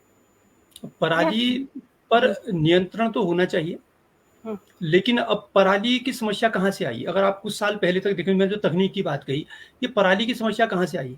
जब ये पहले से ये जो धान की फसल काटी जाती थी, वो धान की फसल हाथ से काटी जाती थी और वो पूरा उनको काट लिया जाता था और वो जो पराल आता था, वो पराल आपके जानवरों के चारे के रूप में उपयोग होता था। लेकिन आज जो हम फसल काटते हैं वो हम हार्वेस्टर, जो कंबाइन वगैरह बड़ी-बड़ी मशीनें हैं, उनसे हम काटते हैं, ये अपना श्रम बचाने के लिए, कीमत अपनी कॉस्ट बचाने के लिए। तो उसके कारण क्या हो जाता है कि वो पराली का एक बहुत बड़ा हिस्सा खेत पे छूट जा रहा है। तो ये भी एक नई तकनीक का है। तो निश्चित रूप से अगर एक नई तकनीक आई है तो हमें उस पराली के भी कुछ ऐसे उपयोग ढूंढने होंगे कि जो ताकि उसको जलाना न पड़े। और दोष किसानों पर, किसानों की मजबूरी है, क्योंकि खेती की कीमत तो अभी इस समय इतनी ज़्यादा हो गई है कि वो अगर पराली न जलाएं, वो उसको अपने हाथ से काट करके उसको अगर नष्ट करने की कोशिश करेंगे तो शायद उनकी खेती तो पहले से ही घाटे में चल रही है। तो किसानों को इसके लिए मदद करनी चाहिए। किसान उसको कर जरूर रहे हैं, लेकिन वो अप्रत्यक्ष रूप से उसके दोषी हैं, प्रत्यक्ष रूप से वो उसके दोषी दरअसल नहीं है, उनकी मजबूरी है, उनको मजबूरी में जलाना पड़ रहा है। लेकिन पराली का कुछ ना कुछ हल तो हमें निकालना ही पड़ेगा कि पराली से ताकि कोई उपयोग हो उसका, जब तक वैकल्पिक उपयोग हुआ, जैसे कि इसका बड़ा अच्छा उपयोग होता है, हम लोग भी यहाँ पर कई बार करते हैं। जो पराली होती है उसमें हम मशरूम उगाते हैं, मशरूम की कई प्रजातियाँ इन पराली में बहुत अच्छी तरह से उगती हैं। अगर इस तरह से कोई और काम भी या मशरूम उत्पादन का काम उसमें किया जाए तो हो सकता है कि यही पराली जो आज हमारे लिए आफत बनी हुई है, यह हमारे लिए एक रिसोर्स के रूप में परिवर्तित हो जाए। तो जो एक बीच में एक प्रश्न भी आया था कि साइंस और टेक्नोलॉजी कैसे उपयोग कर सकती है, तो साइंस एंड टेक्नोलॉजी के इस तरह के और भी कई उपयोग हो सकते हैं। जिन जिन चीजों के समाधान दरअसल हमें नजर नहीं आ रहे, उनके समाधान के लिए तो हम विज्ञान का ही मुंह देख रहे हैं। विज्ञान तो आना ही पड़ेगा। विज्ञान का भी जो हमने कहा कि दोधारी है कि एक तरह से वो अधिक उपयोग की ओर भी हमें वही ले जा रहा है और हमें बचाने की ओर भी विज्ञान ही करेगा। बिल्कुल, आम आदमी तो मजबूर है। महेश मिठा जी ने कहा, किरण शर्मा जी ने कहा, सही कहा रश्मि जी ने, पर्यावरण संवेदनशीलता को हम लोगों ने वृक्षारोपण तक सीमित कर दिया है जबकि मैंने विनोद जी की बात दोहराई। ये बहुत बढ़िया बात निकलती है। प्रकृति के विभिन्न पहलुओं के संदर्भ में सोच विकसित कर समग्र प्रयासों से संरक्षित करने की आवश्यकता है। तो आपके वक्तव्य से और सवाल जवाब से हमें बहुत महत्वपूर्ण चीजें जानने को मिली, और मैं उम्मीद करती हूँ कि हम धीरे धीरे इस समझ की तरफ बढ़ेंगे कि 50 साल से जो शायद नहीं हो पाया होगा, तभी दोबारा ये रखा गया, पृथ्वी एक है और हमारी जिंदगी भी एक ही है, और सामने वाले जिसकी जिंदगी को हम बाधा डालते हैं अपने व्यवहार से, उसकी भी एक ही है। तो मुझे लगता है कि इस बात का हमेशा ध्यान रखेंगे तो जो भी चीजें यहाँ प्रॉब्लम की तरह आई, उनके तो समाधान भी आएंगे। पराली एक रिसोर्स संसाधन भी हो सकती है, आफत भी। आबादी भी एक आबादी तो सबसे ही महत्वपूर्ण संसाधन है, सबसे बेशकीमती, अगर उसको हम उस रिसोर्स को अगर हम उसकी कीमत पहचाने। लेकिन मुझे ये लगता है कि जो बातों से सीधे सीधे भाषा में यूज ना हुआ हो, लेकिन सीधे सीधे एकदम समझ में आया कि जो हमारा पूरा समाज सत्ताशील है, जो अपने कमजोर जो भी अपने पे कमजोर है उसको दबाने की हम कोशिश करते हैं, उसका भी लोड अंततः सारा प्रकृति पे आता है। जैसे इन्होंने बताया कि हम जंगल का पर्याय वृक्ष होता है, उसी तरीके से अगर हम मनुष्य का मानव बोलते हैं तो उसका पर्याय लगता है जैसे पुरुष हो, पुरुष में भी वो सत्ताशील पुरुष। तो इस तरीके के जो हमारे जनरलाइजेशन है, उसका सारा का सारा बोझ पहले कमजोर आबादी पे पड़ता है और फिर वो प्रकृति पे भी पड़ता है। तो अगर हमें ध्यान रहे कि हमारे पास एक ही दुनिया है, एक ही जिंदगी है प्यार से जीने के लिए, तो मुझे लगता है कि वो विषमता खत्म होना भी पर्यावरण के बारे में तो पर्यावरण विशेषज्ञ हमारे साथ, वन्य जीवन विशेषज्ञ थे हमारे साथ मौजूद, उन्होंने बताया ही है। तो मैं ये कह रही हूँ लेकिन कि विषमता मूलक समाज में उसका सॉल्यूशन नहीं निकल सकते।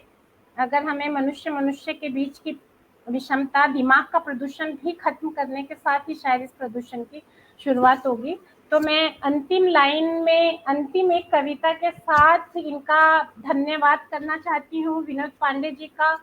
आप सभी लोगों का बहुत बहुत धन्यवाद। आप सब विदुष बैटरी परिवार के हिस्से ही हो, नाम लेने की तो क्या जरूरत है, लेकिन लगातार आप लोगों ने संवाद को दो तरफा बना के रखा और हमारा आधे घंटे से तक इंतजार भी किया।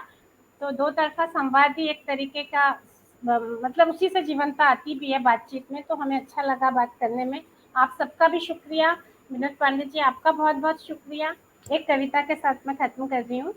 तुम मत घटाना, प्रयाग शुक्ल कह रहे हैं, कुछ भी हो जाए तुम प्रेम मत हटाना, और वही मुझे लगता है कि एक सॉल्यूशन हो सकता है प्रकृति का।